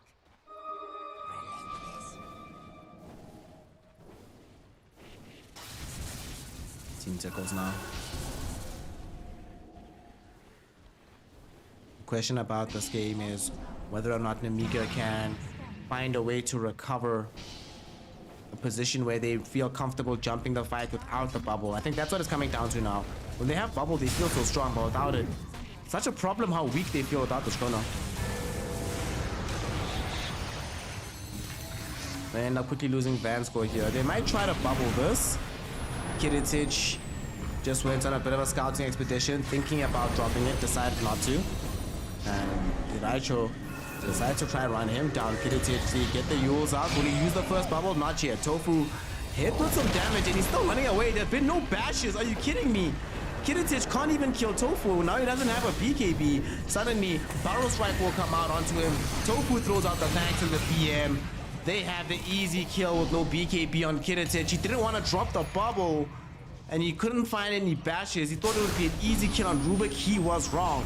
An easy kill though, it's gonna be the chosen one. He gets taken out very easily by the Team Tickles lineup. But here comes the Faceless Void. No, Chrono! He doesn't have BKB, so he gets instantly silenced by Boom. Sanity's almost kills Boom, and he doesn't die towards this illusory orb thanks to the salvation yet again because it's Tofu, baby. And of course, on the other side of the fight, we end up losing both the Puck and the Void. The Void died back for that one. And And it is seeming more and more like that might just be that. Might have reached the end of the tether.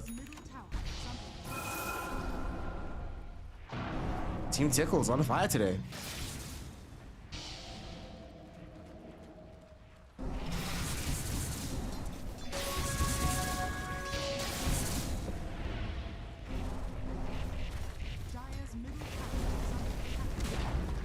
Nacho will take out the tier 2 tower.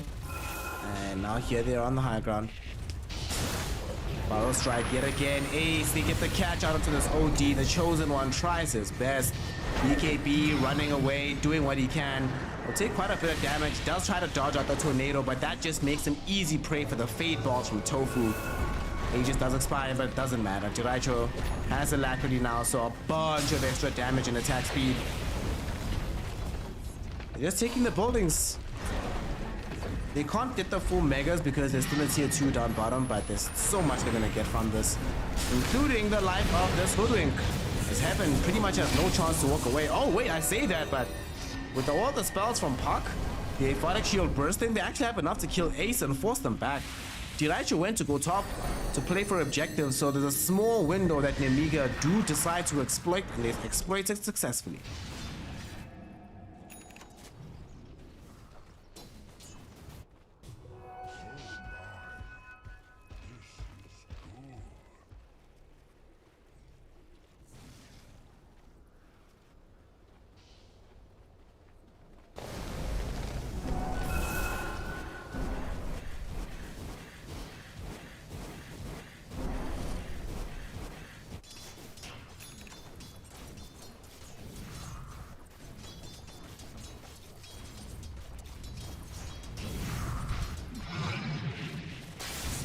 There's still hope in this game. The combo can still work out for them on the side of Nemiga, but the complication is the longer things go on. So they already have it, never mind.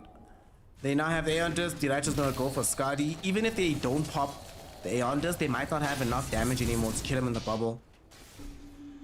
Oh boy, Kiritich, we've fallen behind, my friend. We've fallen behind.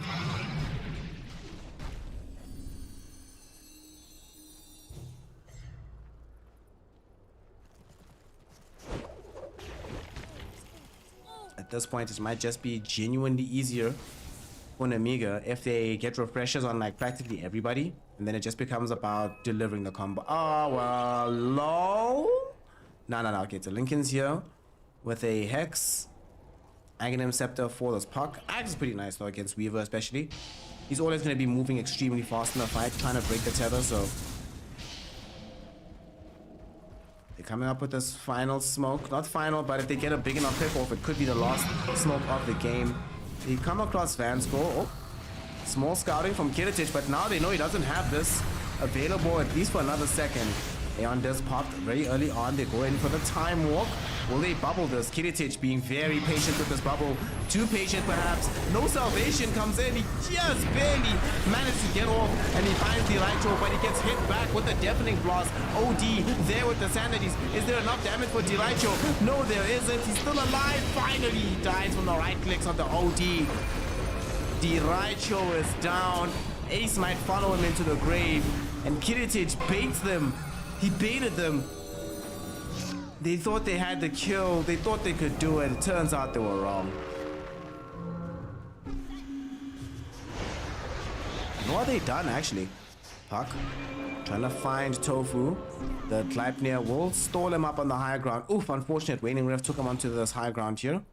Gets cliffed a little bit. Rubik allowed to escape there with the Blink Dagger.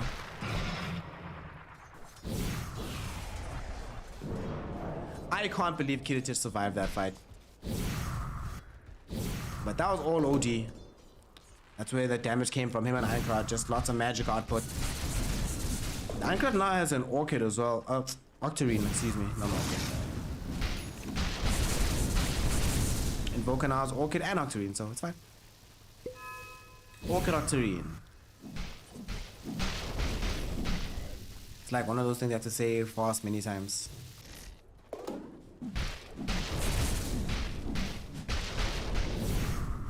Have a young Witchbane. And he's got him in stash, but Mindbreaker. Yeah, we'll see what he wants to bring up actually. Let's see what interesting neutral items we have. So we have a ninja gear sitting on this OD. Puck has an essence string that he's walking around with. And Kiritich Lol abandoned the Witchbane for this Penta Edge sword, it looks like. Oh, maybe not, maybe not. Okay, no, there comes anyway. Nether Shore for Hoodwink. Is under attack. Tree has a Pally sword. Titan Sliver for the Weaver, as we discussed earlier. A Cloak of Flames for Sand King. This makes a lot of sense, especially with the Sandstorm and the fact that he went for the Sandstorm radius. It's a large area where he's doing quite a lot of magic damage, and he's very difficult to suss out in that time period. Ninja Gear for Boom also makes sense. And ooh, Tofu has a Philosopher's Stone, but one of these heroes, Tofu or Invoker, could use this Timeless Relic. Yeah, they're gonna give it to Boom. They're like, here's a relic on top of having the Octarine core. That is what he is getting, right? Alright, there we go. Radiant are scared. So much magic damage.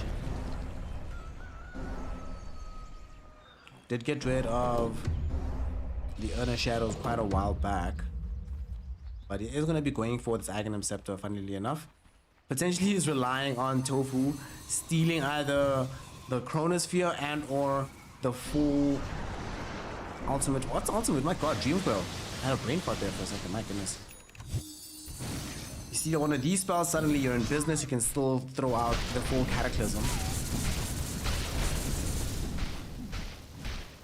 But now for both teams, the focus has to be the future, and that is Roshan. The big man is up, awaiting a challenger. And both sides really could use an Aegis right now. Jump in, okay, both sides. We see a silence. Directly onto Ace. It's a regular Sunstrike onto the Advanced Door OD, okay. Just jump onto the Sand King. He doesn't have buyback here. Stolen Chrono behind prevents them from being able to follow Kiritich into the fight, but there's the second bubble. It's onto Diraicho. There's no salvation. He ends up dying. Does have buyback. Look at what damage Boom is taking. Wow! Boom ends up dying as well.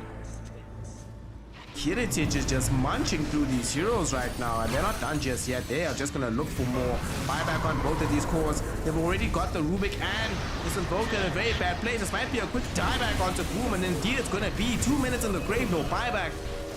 Shrien Protector ends up losing his life as well. Diraicho trying to man up, trying to fight everybody, but sadly he cannot. Ends up losing his life, ends up losing the game, and because they died back on their two most important cores, they call GG. Nemiga have done it. They've upset the side here of Team Tickles. You love to see it. You love to see it. You love to see it. You love to see it. You love to see it. Nemiga Gaming, y'all. They pulled up, they pulled through. They had an exciting contest here with the side of Team Tickles. More importantly, they made it interesting.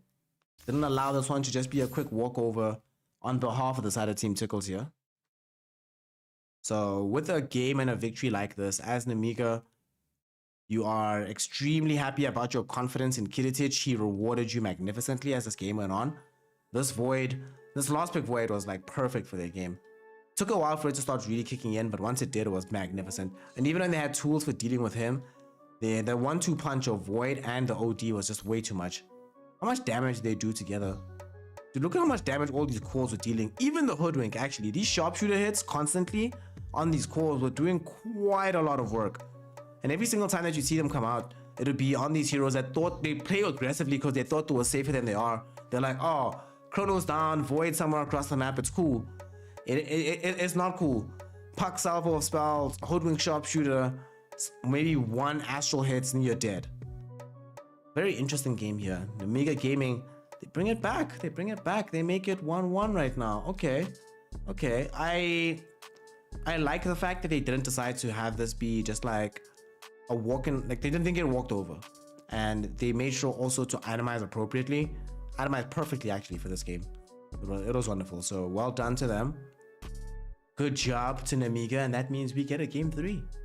For Team Tickles, I think that the main issue was that Diraicho just was too squishy. And this is kind of why we don't see Weaver as a core hero all that much.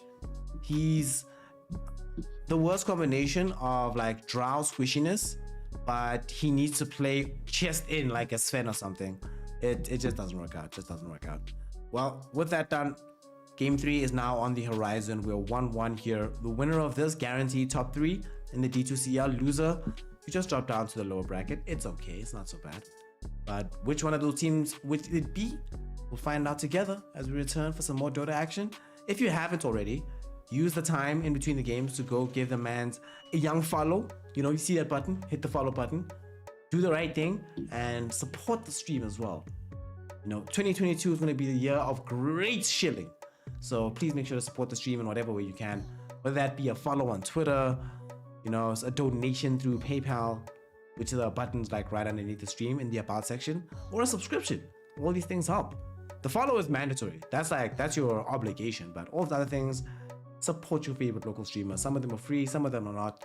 Don't do something that's gonna put you in a bad position. Please don't do that. And with all of this shitting done, game 3 coming up. We'll be back. Stream Deck. We'll be back. Stream Deck. So, back.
when I'm kill 'em all, boy.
We back. We returned. Game 3! Le finale! Le finale! The finale! This is where it all comes down to, where it all comes to a head. Team Tickles, the team we expected to win, but I told you, surprises can always happen in Dota 2, and Nemiga have brought us one by being able to bring a game back against the side of Team Tickles and take us to the decider. Yeah. Yeah. Yeah. Yeah. But let's see where it goes for this game. I love the fact that the drafts are so similar to what we saw in game 2, where Team Tickles is like, nah guys, let's go again. Same lineup, let's go, bruh. Quap same time. How much on a bet? Boom's like, nah, this kid can't beat me. Quap versus Park, let's go. The Invoker didn't really work. Oh, excuse me, sorry, I'm so burpy. The Invoker didn't work out for them so fully, so we're gonna be trying something different here and seeing where it goes, seeing how far they can get along with this. 5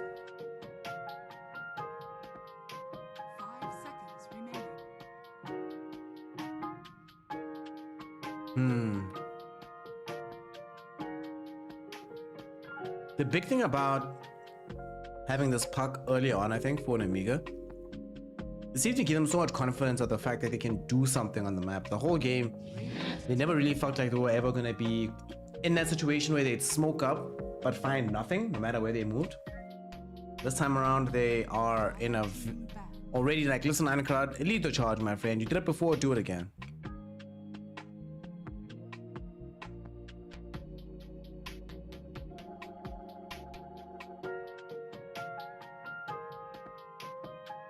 Hmm.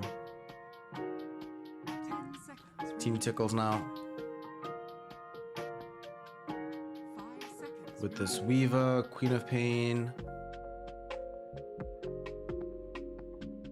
I'm actually wondering if they're going to play Queen of Pain for Diracho again. I hope not, because this duo would be even squishier than what we saw. Well, not as squishy. Don't get it, not that bad, but still a pretty damn squishy lineup. I would hope that this Weaver is going to be back into the support position and they get something a bit beefier for Diracho to play. Allow him to maintain presence on the front line. But that being said, there was the hard counter of Void to worry about, so potentially if they're not playing into that, the game's a lot easier. And they already went ahead and they... Aw, no Tofu Rubik. Feels bad. No Heaven Rubik either, which also wasn't bad either. But Tofu, whew! Ah. 5 seconds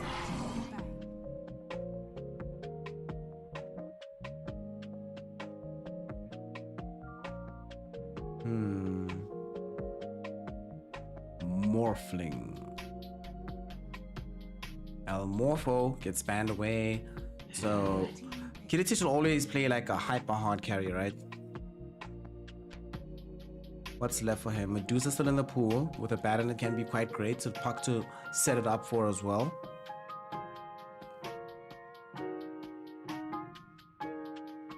Radiant team pick. They once more get Hoodwink. Great combos in the previous game. We already saw the power of the sharpshooter, so undoubtedly he's going to be coming in clutch once more here. So Heaven is sorted. He's like, well, I'll just play what I did the last time. It ain't broke, don't fix it. 10 seconds remaining. 5 seconds remaining.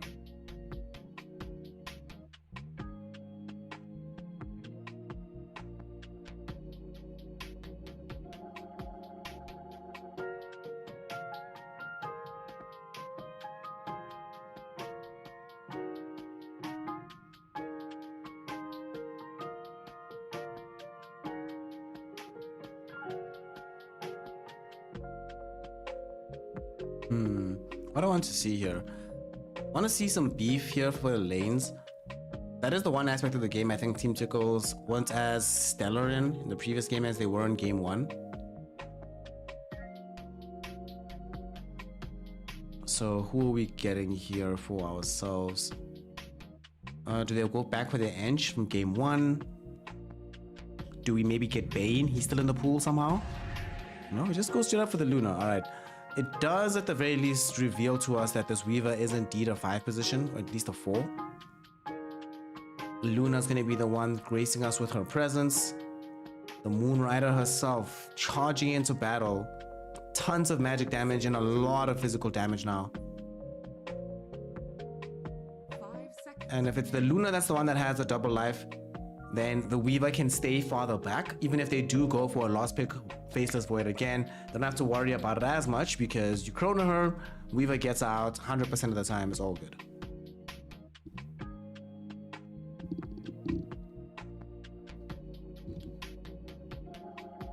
given his performance in game 2, I presume this will be the Tofu Weaver. Team Tickles. What do they combo with this with? Do they now just get the hero for celery? I would still like to see Bane. The only problem is the Sabaton. Makes life a bit complicated, but it's still such a good hero. Alright, Treant Protector. This is quite nice. Some AoE disable instead. Doesn't allow the Abaddon to immediately just dispel the individual target. Ensures that there's even more protection for the Luna. And we saw in game 1, not game 1, in game 2, the idea, the idea, you know, the idea can be there. The idea can be there. 5 seconds. We just never got to see the full execution, but now instead of Weaver being the one that receives the living armor, it's gonna be this Luna. And Nemiga, ooh, Terrorblade, baby. All right, the battle of the hyper carries. They're making sure that there's no opportunity in the final phase for Team Tickles to ban anything out. TB, TB, TB, TB, TB, TB, TB, TB, TB.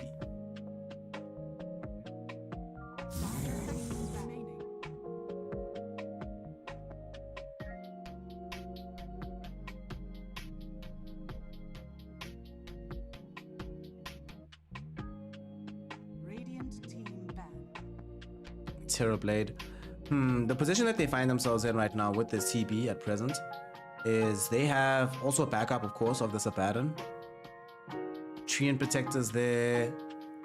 I think the CB can get big enough. 10 seconds remaining. I think I think the hero can get big enough that he can deal with the Luna ultimately. It's a very peculiar matchup, I think, between these two heroes, because it's not like, you know, there's certain carry matchups where it's just like, yo, don't even try and play this particular matchup. I don't think it's bad for the Luna, but it's possible, right? It's not like, just say, Drow Spectre, where it just feels impossible from jump. It's possible, but it'll be difficult. It'll be difficult. It's very dependent on like how much space the team makes for her early on, because she needs to be able to overwhelm the Terrorblade before he hits that critical mass point where he's just like right-clicking through everybody. But what's interesting about the matchup is that it often ends up somewhat similar to, well, not similar, the Medusa matchup is different, but Luna starts like tearing through your team and you're just tearing through her.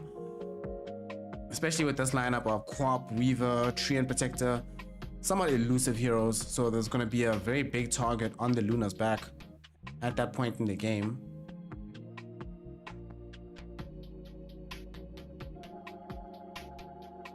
Radiant team pick.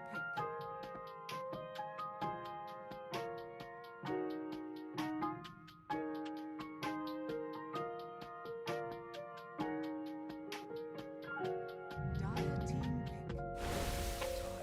Finally, we get to see Tidehunter. We've been sort of waiting all day to see him. For the entire, we've been waiting quite a while, yeah.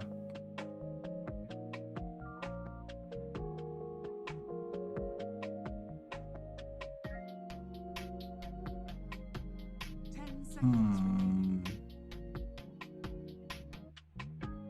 5 seconds remaining.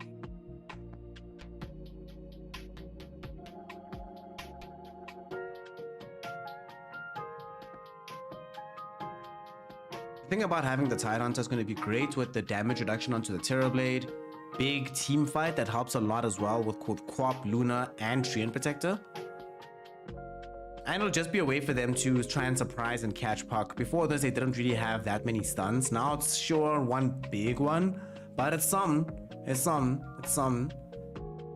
Nemiga, they also need some stun in their off lane as well, presuming that Ironclad is playing the Puck. Chosen One, what will he go for here? He can go for Sand King. We saw Ace just play that right now. Would be nice to have that additional reach against the Queen of Pain.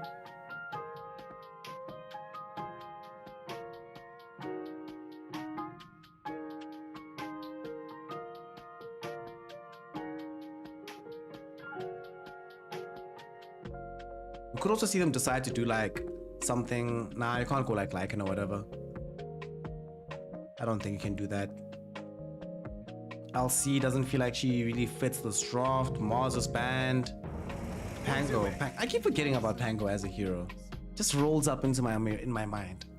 But oh wait, Pango's a good hero. Pango's a good hero here.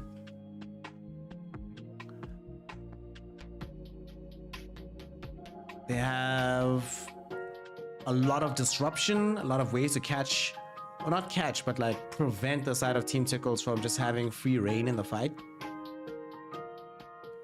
Very decent lane against this Luna. And some harass. There's actually kill potential here. Pango Hoodwink on that top side of the map. Treant Protector will have his hands full. Very difficult to reliably be able to kill this hero with the heroes they have on Team Tickles, as they don't have that much lockdown. They don't have any BKB piercing disabled to stop Rolling Thunder completely. Okay. Well, okay, I can vibe with this. I can vibe with this. What y'all think though? What y'all think? Do we have a game where this is going to be Team Tickles just easily cruising? You know, was game 2 just a bump in the road, or was this a situation where Nemiga Gaming actually have managed to crack the code of their quote-unquote better team? Y'all let me know. Hey, shout out Young D. Shout out Young D.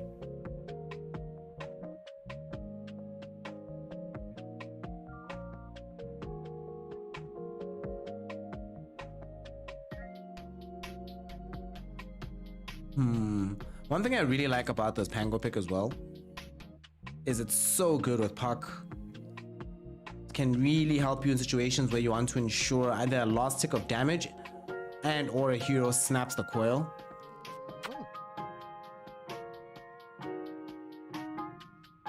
But that Luna mount, ouch! Bowlin.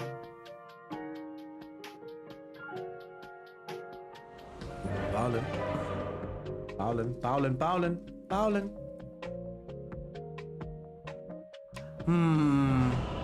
How do I feel about this? I think Nemiga take game 3. I think Nemiga take game 3, y'all. Let's see if I'm going to be correct about this, but it's a bold call. But I really like what I saw in game 2, and I really like this draft here in game 3. I don't think there's enough disable in their draft on the side of Team Tickles, and I think they are going to eventually run out of the damage they need. But we shall see how it goes. We'll see how it goes. Game 3, y'all. The decider. Let's go. Oops. There we go. Wrong button. No.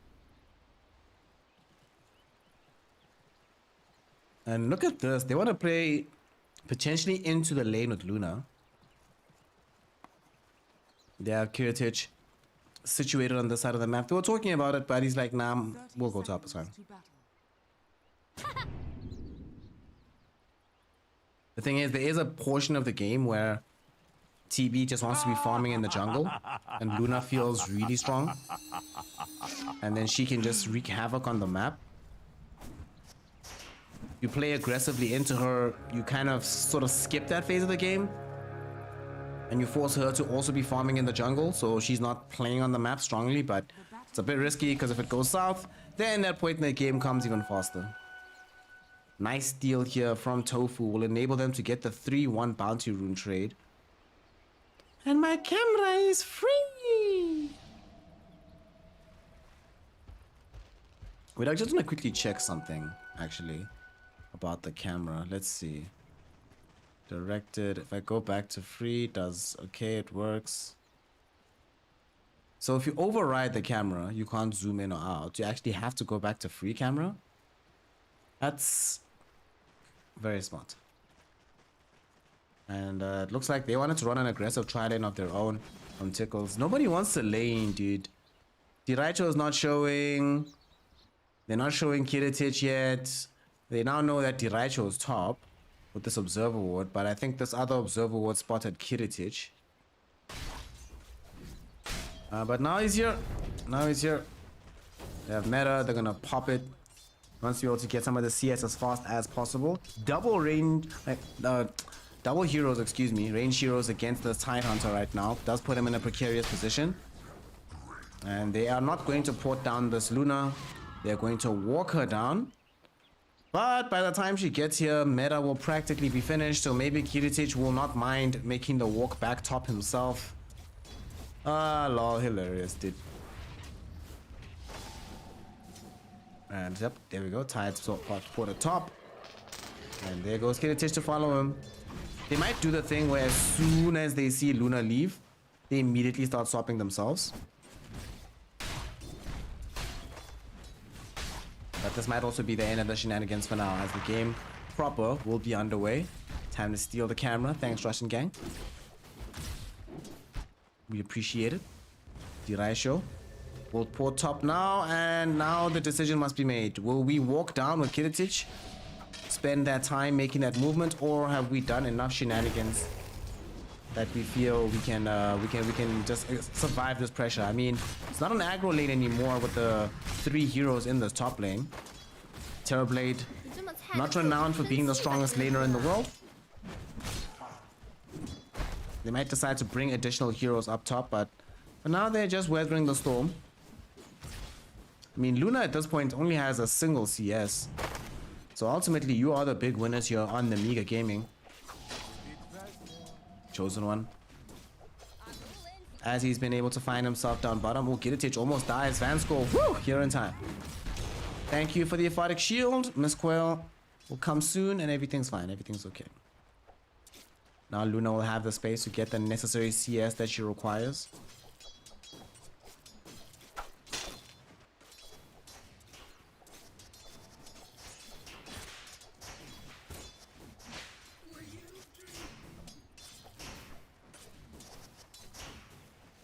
This mid lane, this is a mid lane matchup as old as time. Both the heroes farm until level 5, level 6, and then one or both of them try to kill each other. And at that point in time, one or both of them are capable of doing it. It'll all depend on who comes in to assist. It will be a little bit easier to do on the side of Nemiga since there's no big disable to help them out against the puck. Not like there's like a Morana or a Lion or something on Earthshaker. So Nemiga bringing in a hero like this Hoodwink, for example, could make their life easier if he sets things up with a bushwhack from the trees.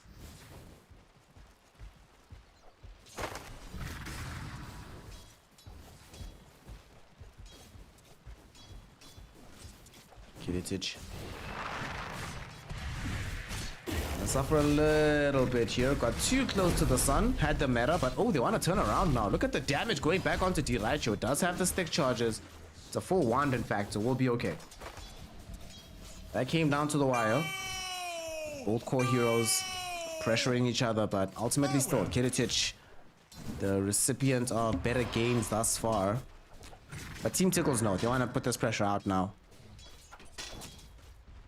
And the other lanes aren't really being punished for this. Ace doesn't really mind now that he's gotten more levels playing alone versus Chosen One as well as Heaven here. Not the kind of damage that he's concerned about. There's no Luna here beefing them up, so he's cool. Just keep doing his thing. And mid, of course, it's just going to be a close affair until we see further aggression. Right now, though, Boom is pulling ahead slightly in the CS battle. Doing quite well for himself. Some of this does come from these side camps, but undoubtedly so do some of the pucks. Dire's turret has been killed.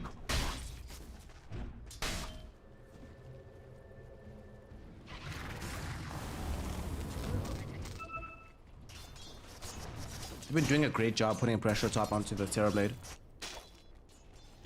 Not allowing him a moment of rest. They're bringing in, like, normally you can see some rotations happen before an additional support comes in, but here they bring the support first to make sure there's always going to be harass pressure going out onto the hero.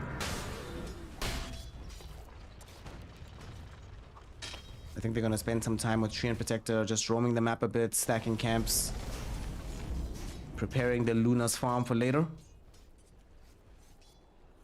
Now there's a small contest over this boundary ruin. Ironclad finds a silence onto this Queen of Pain, but gets back quite easily. Does get the courier kill, that's nice. It's a little bit of easy gold. The one thing about having Tofu in the top lane though is that he doesn't provide the same threat as Celery does. with his massive right clicks on the Treant Protector. So in the wave while he's been gone, Terrorblade has been able to eke out some kind of a living, and Terrorblade might end up dying in this top lane. They're chasing Vanscore first though. Gonna be an easy kill by drawing first blood. Diraicho on the charts. And in this all-important game, set to guarantee top 3 placement here in the D2CL, it is quite important to make sure that both of these teams play with a measured tone, and so far they've been quite measured. We're gonna see the first kill middle though. Ironcrad. We spoke about it. The levels as they come in, the aggression will follow, and even the hero who we spoke about making a rotation pitches up, gets the kill with this heaven. Hoodwink. Nice. The heaven wink is out here, baby. And he goes to the top lane. I think they want to try and get a quick kill onto this Luna if possible. And here we go. Take on a shot. Bushwhack with the meta popped as well, but Tofu's here with Boom as well. Several heroes have shown up. They don't have the Sonic Wave because he committed it to try to save his own life earlier. They might still have the kill though. There's no Sunder on Kiritich. Blink forward, Scream of Pain. That's all they need. Quick kill to pick up there. They're gonna get more out of Heaven. Scream of Pain guarantees a double kill here for Boom. Okay, nice.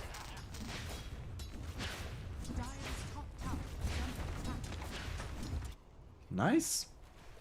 Nice, nice, nice.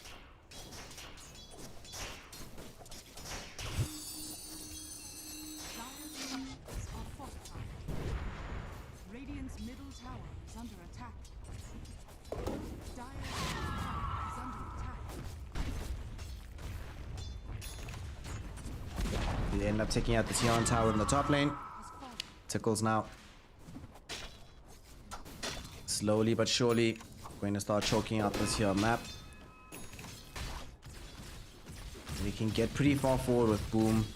And it's gonna be another game. I think he goes Sanj and Kaya here. I don't know if he go Orchid. But Nemiga, they also want to get aggressive. Veil of Discord picked up, immediately going to put into use. They're looking for a target, and they're going to come across a very viable one. It's Diraicho without any access to Eclipse. No big damage, no big items. Certainly going to end up dying here as they take out the Luna. Will take them a little bit longer than expected because of this living armor, but absolutely no way in hell they don't get that kill.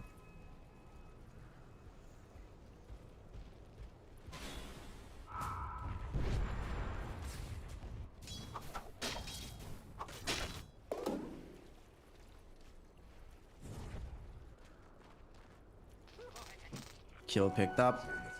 Life is just getting a good, because Nemiga with a kill like that, the big deal isn't the fact that they just got the kill, but it's creating space for the Terrorblade.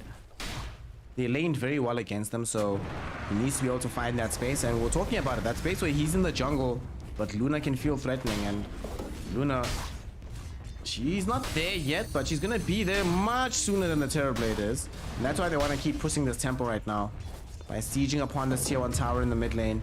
Ace has a Ravage to rip if needed. Still gonna choose to be very, very, very, very, very, very patient with the spell. Nemiga don't have to be patient on all of Rolling Thunder though. They throw it out, Sharpshooter hit comes in, and they almost got the kill onto Tidehunter, but boom! Threw in the Sonic Wave, burst down Vanscore instead. That came so close, but they just ran out of damage.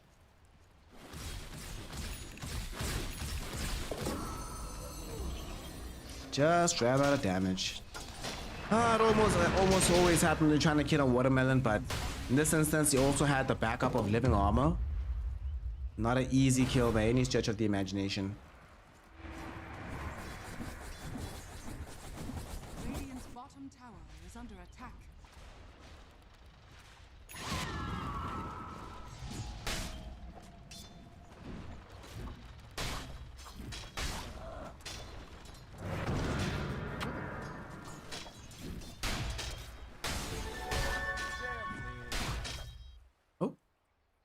It's a small pause. Plain little pause here. Just a clanky, just a clanky, just a clanky. So, Discord, Ankrad says, wants to make sure that everything is kosher on that side of the end. The way this game is going right now, Eintracht is really getting to that point where after he gets these BTs, he's going to be a real terror and threat on the map. Unless it's the Tide Hunter, everybody else is a somewhat viable target with the kill squad of himself, Heaven, as well as his Pangolier. Tide, of course, yeah, bit of a trickier customer. Also, I'm loving this build from the Chosen One. Just going for full high impact. Blink, Aghanim Shard, Yule Scepter. Presumably that's going to be followed up by a Lotus Orb. So they'll have another Dispel and just even more chaos to let loose in the middle of the fight.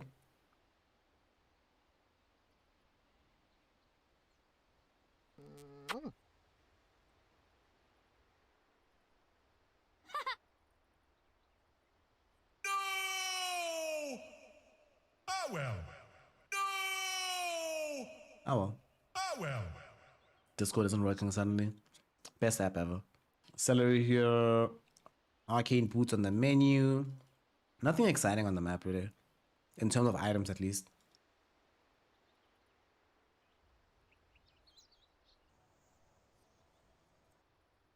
Oh wait, hold up. I said that.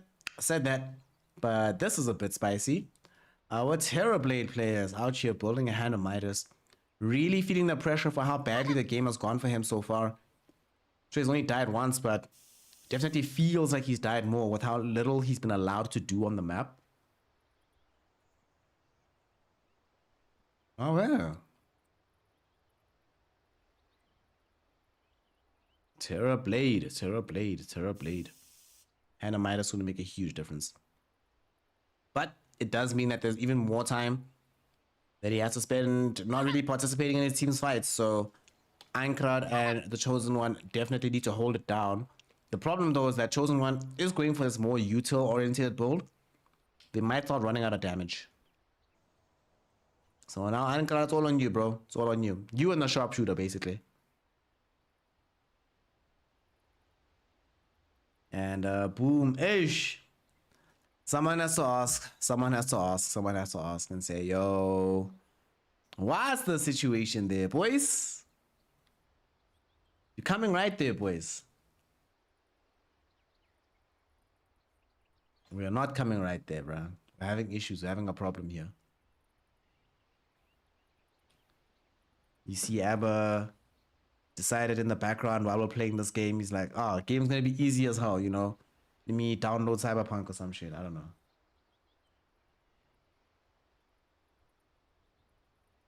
It would certainly be an upset if Nemiga Gaming did find themselves able to take this here dub. Like, by no stretch of my imagination is this not an upset, right? If that did happen. But at the same time, we've got to remember that, you know, Nemiga in their own right, they might be a Division 2 kind of squad, right? But they're also on the come up. Чувствуешь дрожь в коленках. And anything can happen from the come up. And they reside in the region now that might have the most motivation to try to do well next TI. Oh, we already have TI champions, bro. Let's go. Let's grind.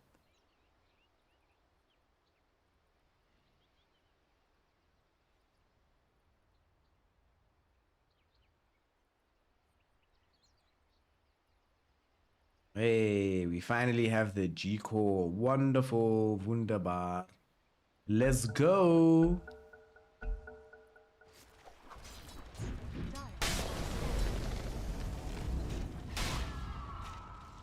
All right. Cameraman. There we go. Camera Orbs is back in the game as well. Kiritich farming in the jungle, hoping to get towards this hand of Midas. I wonder if they'll be able to punish him once or twice before he arrives there. Because he actually can't show up on the map for like 10 minutes, guys. Homeboy is gonna need to chill.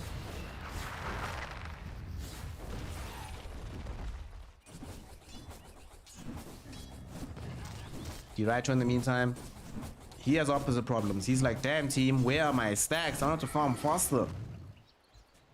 I'm getting too rich. Top of the net worth. Him and the Queen of Pain surpassed only by this puck. And both of them can really present major dangers against the TB at this stage of the game. And for the next while to follow. Until the TB really comes into his own. Chosen one. Okay, they throw out the Dream Coil. Tofu does manage to dodge it. They throw out some Swarm Bugs for good measure. And oh, they're still trying to chase this Weaver. Tofu is not really getting away. He took out the Observer Ward on the way out. What a player.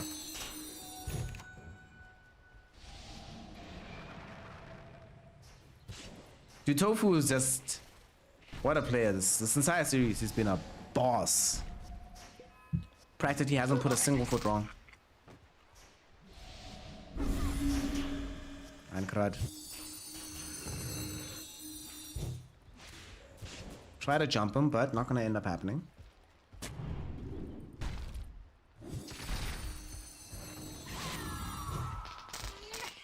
Tofu, Tofu, Tofu. The big thing for him right now should be just getting closer towards having the Solar Crest. At that point, you try to join up with Boom. We look for kills because by then we should at least have the full Sergeant Kaya.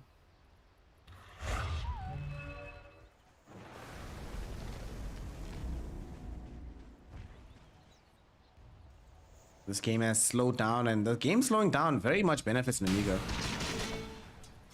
They're protecting their towers. They haven't fallen afoul of a bad Ravage just yet. Ankrat is still maintaining position at the top of the net worth, although that will change soon. And they're doing this all without having to sacrifice the farm of the CV. Kiritich has found farm in the Radiant Jungle, in the Dire Triangle. Now has his Midas as well. So this farm is going to keep increasing. And eventually, even with this rough start, it's going to feel like he's just having a regular old free Terrorblade game. As they now find Tofu. Oh! Style on him. Style on him. Style on him. Tofu out here with the dancing shoes. Does get caught with the bushwhack this time, but they don't have a way to stop the Sakuchi away. What a time lapse though. That was amazing. And now they really want to flex their muscles a bit. They're like, listen guys, we have Ravage. We have Eclipse. We're just going to take the tower. Come on. Somebody in the team made the call. Let's just run at them because they can't do anything with Terrorblade right now. They're like, oh yeah, by the way.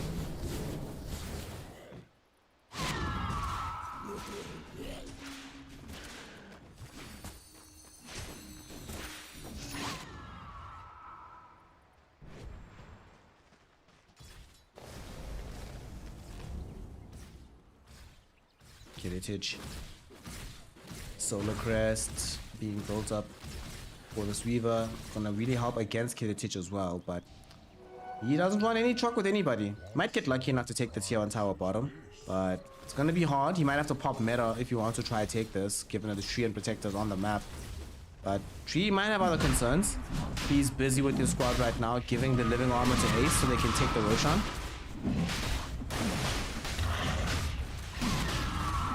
Very nice time to get this Aegis for them. As they have the full, they're not built into the BKB just yet for Jiraicho, nor do they have the full Sanjin Kaya for Boom, but they still want to be able to play a little bit aggressively on the map. So it really helps to get this early Aegis. And a bit of a gold spike early on, never hurts too.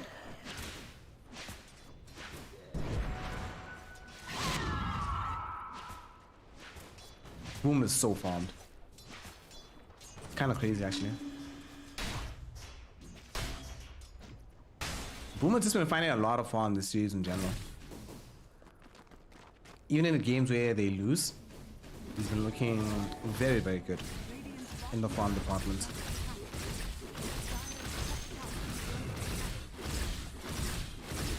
Okay, I don't know why they tipped Kiritich. Did he manage to block his own camp or something? I'm just not sure. I'm not sure. Blink Bang are now out for the Chosen One, so they need to try and group up and do something again. Unless they want to wait for the Kaya. It's not that far away. I suppose you could do it. Dude, Tofu with his D wards. My god. Tofu's just on something today, dude. And he's gonna hit the Solar Crest timing at the exact same time as Sanjin Kaya's finished, so it's go time! How far is BKB? Meh. I don't think they need BKB to try go for like a small hunt. Begin a small hunt, so they might hunt down Tofu, sharpshooter, coming in. Oof, the pause. Let's see. Does he have vision of these heroes? I don't think he does. He doesn't know they're here. He has absolutely no idea they're here. So Tofu is about to lose his life here. We know. Wait, will he die? Let's see. So yeah, he's dead. Oh my god, yeah. That's so much damage. The puck didn't go for the level 10 talent just yet, so made sure to put points into the actual spells. As soon as this Akuchi finishes, do they have vision though? Hoodwink has a dust. They don't have a sentry on them. Tofu runs through here. He dies. If he somehow has the intuition that he has to go left, he'll survive. But it's a very, very hard call when you have no idea that there's even enemies on the other side.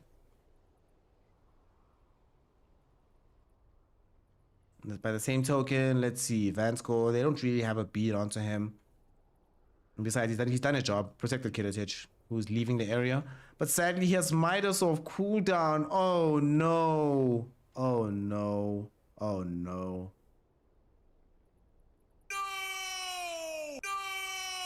So sad. So sad.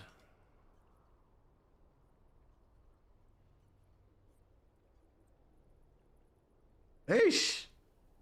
The time has come now. They're laying down the law. Hey. Why are you pausing so much? What's going on here?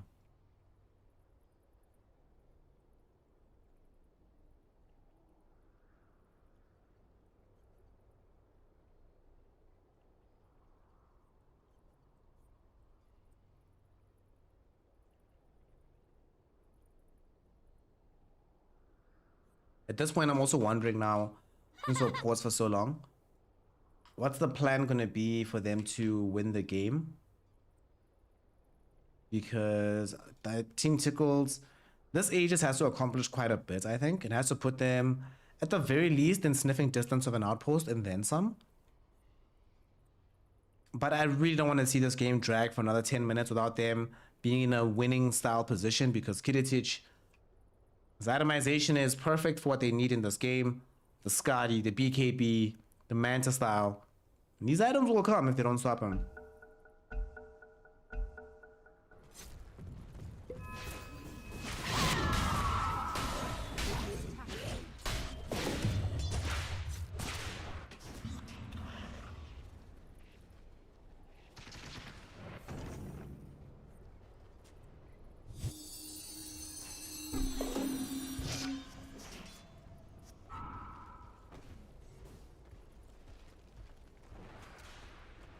Let's see.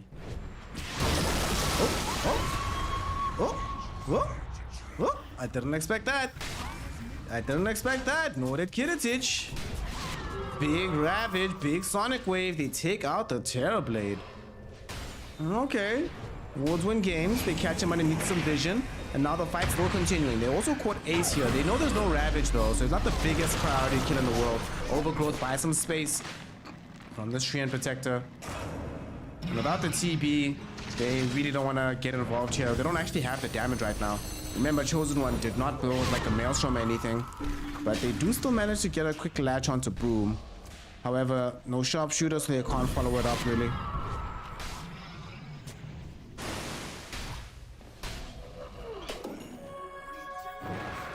Oh, that came out of nowhere. Out of nowhere.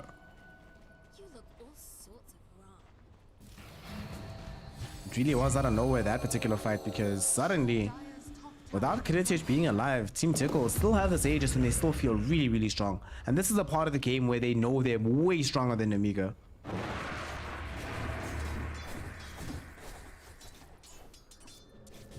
Radiant's bottom tower is Tide Hunter though. What will he be able to accomplish around the tier 2 with the dance with Vanscore? Looks like it'll be accomplishing Vanscore's death. Whole team abandoned him to his fate.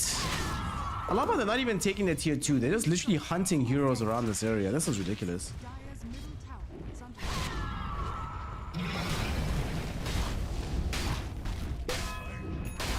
Dire's bottom tower is under attack. Oh. Um.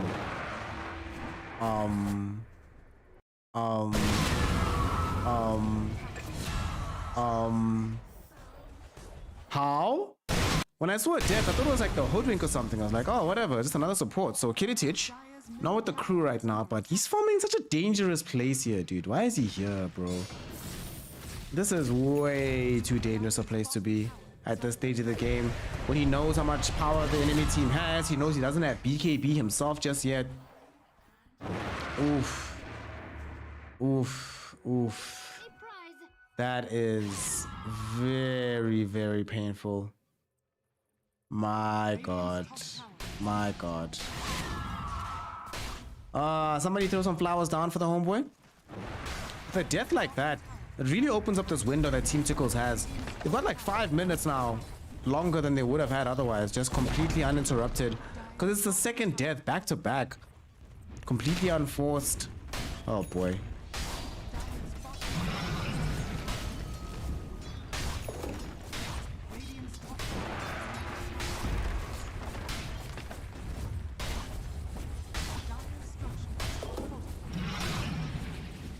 Well, we will have the situation be the case that now that Team Tickles feels so strong, they take down the tier 2 tower. They're not going to stop there. They're coming up the hill. They want to go for the jugular. Looking for the W here.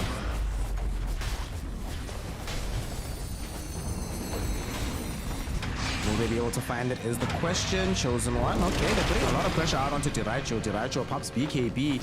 Throwing in the damage with the BKB, and the Ravage comes through as well. Kiritich was stalled out by it, but they don't really get it all that much. They killed Einkrad, but he happily buys back in the situation, and their age is just expired, so they might not feel like they can go that much further forward.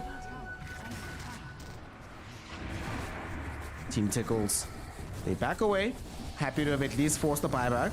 Now the next death on this puck could potentially be game ending. In fact, that's how they lost game 2.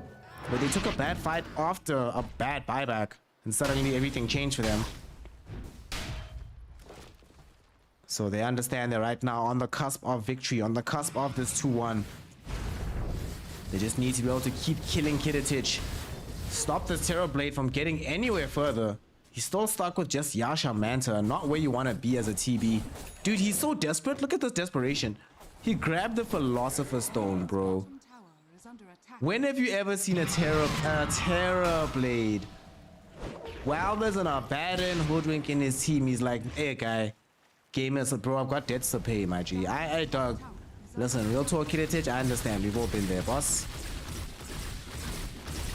We've all been there, my G. We've all been there. But my goodness, this is a rough situation to be in. On the other side, though, Diraicho almost dead. Diraicho, life stealing up right now thanks to the Mask of Madness, but he almost ended up losing his life. Nemiga, Heaven can't stay alive, nor can Vanscore. If Kiritich was able to show up to fight, that would be a dead Diraicho right now, but he just can't do it. Just can't do it. Team Tickles is doing a phenomenal job of exploiting the timing.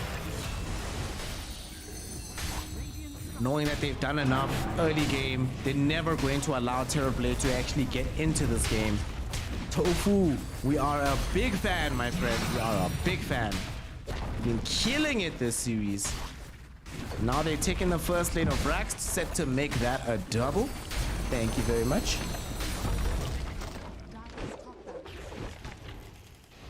And there's not really all that much Nemiga can do about this. Kiritich is not ready to fight.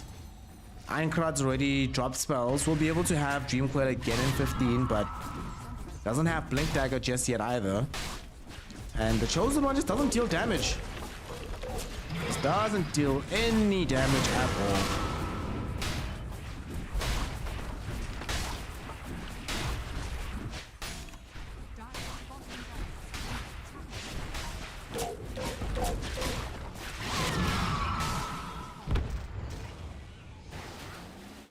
fantastic stuff. Just fantastic stuff, honestly.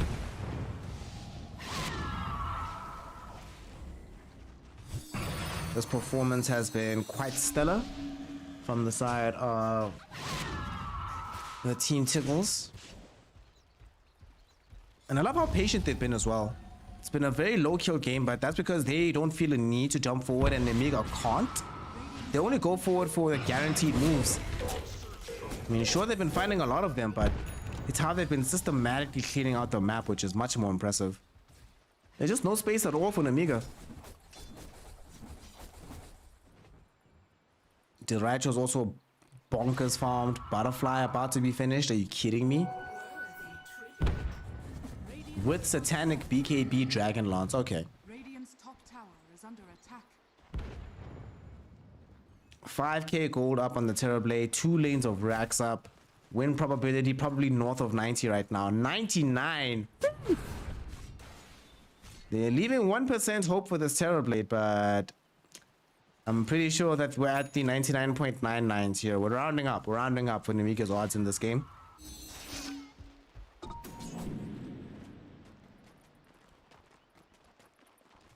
Dire's courier has been killed. And I also don't think we never got to really see this puck. After that one big success they had, killing the Queen of Pain middle with the Hoodwink. After their failure to kill that Tidehunter, it almost felt like they deflated. They didn't want to do anything on the map anymore. They were just like, oh, well, farm Kiritich, bro. We never really felt like Nemiga did all that much with initiative in this game.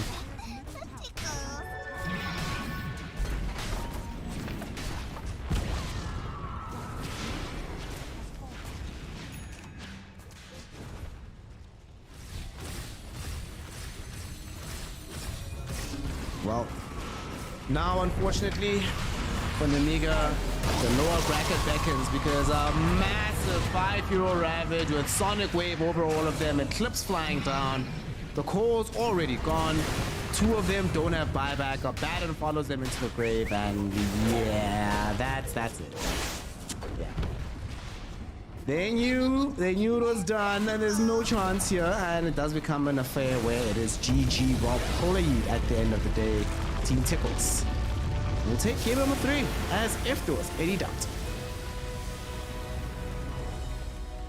Unfortunately, it just really felt like it was one of those situations where Team Tickles just ahead. They just understood the game better. What can you do? What can you do? Knowledge wins Dota 2, right? And also, yo, Tofu,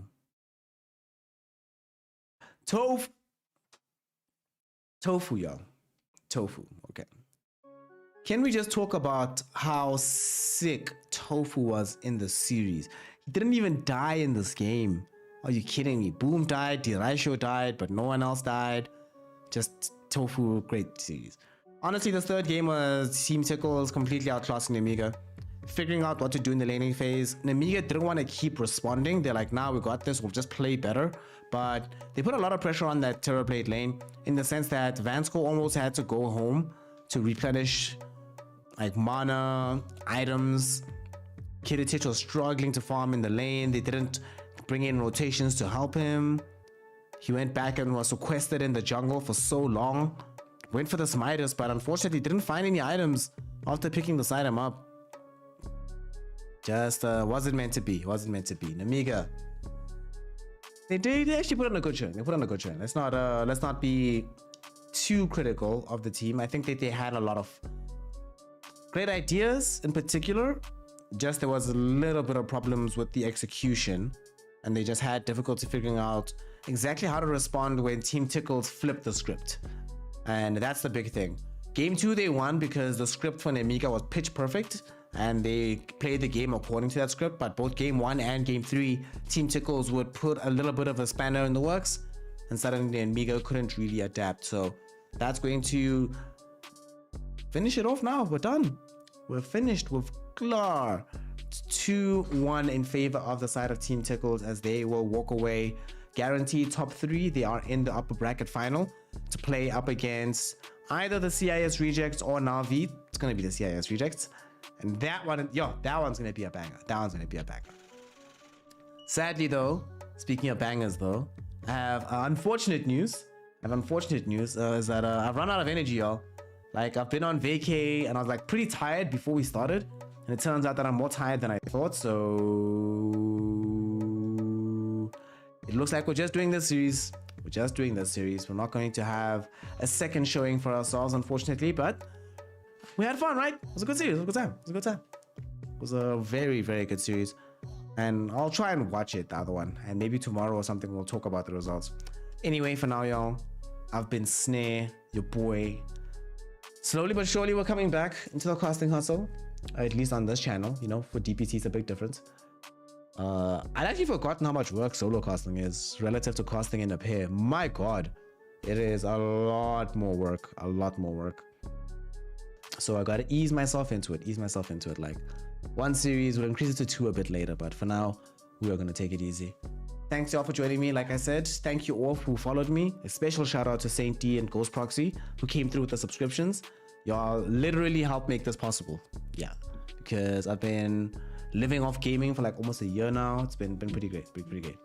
Shout out to y'all. Hey, Scout Craven. Thanks, G. Bye. See you tomorrow, I think. And if not, then on Saturday or Sunday. I don't know. Just follow the channel. Follow me on Twitter. Then you'll know exactly when I go live. Peace out. Until next time, y'all. Love you. Make sure you tell somebody in your life that you love them as well. Especially if that person is you. Bye, y'all. Until next time.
your face.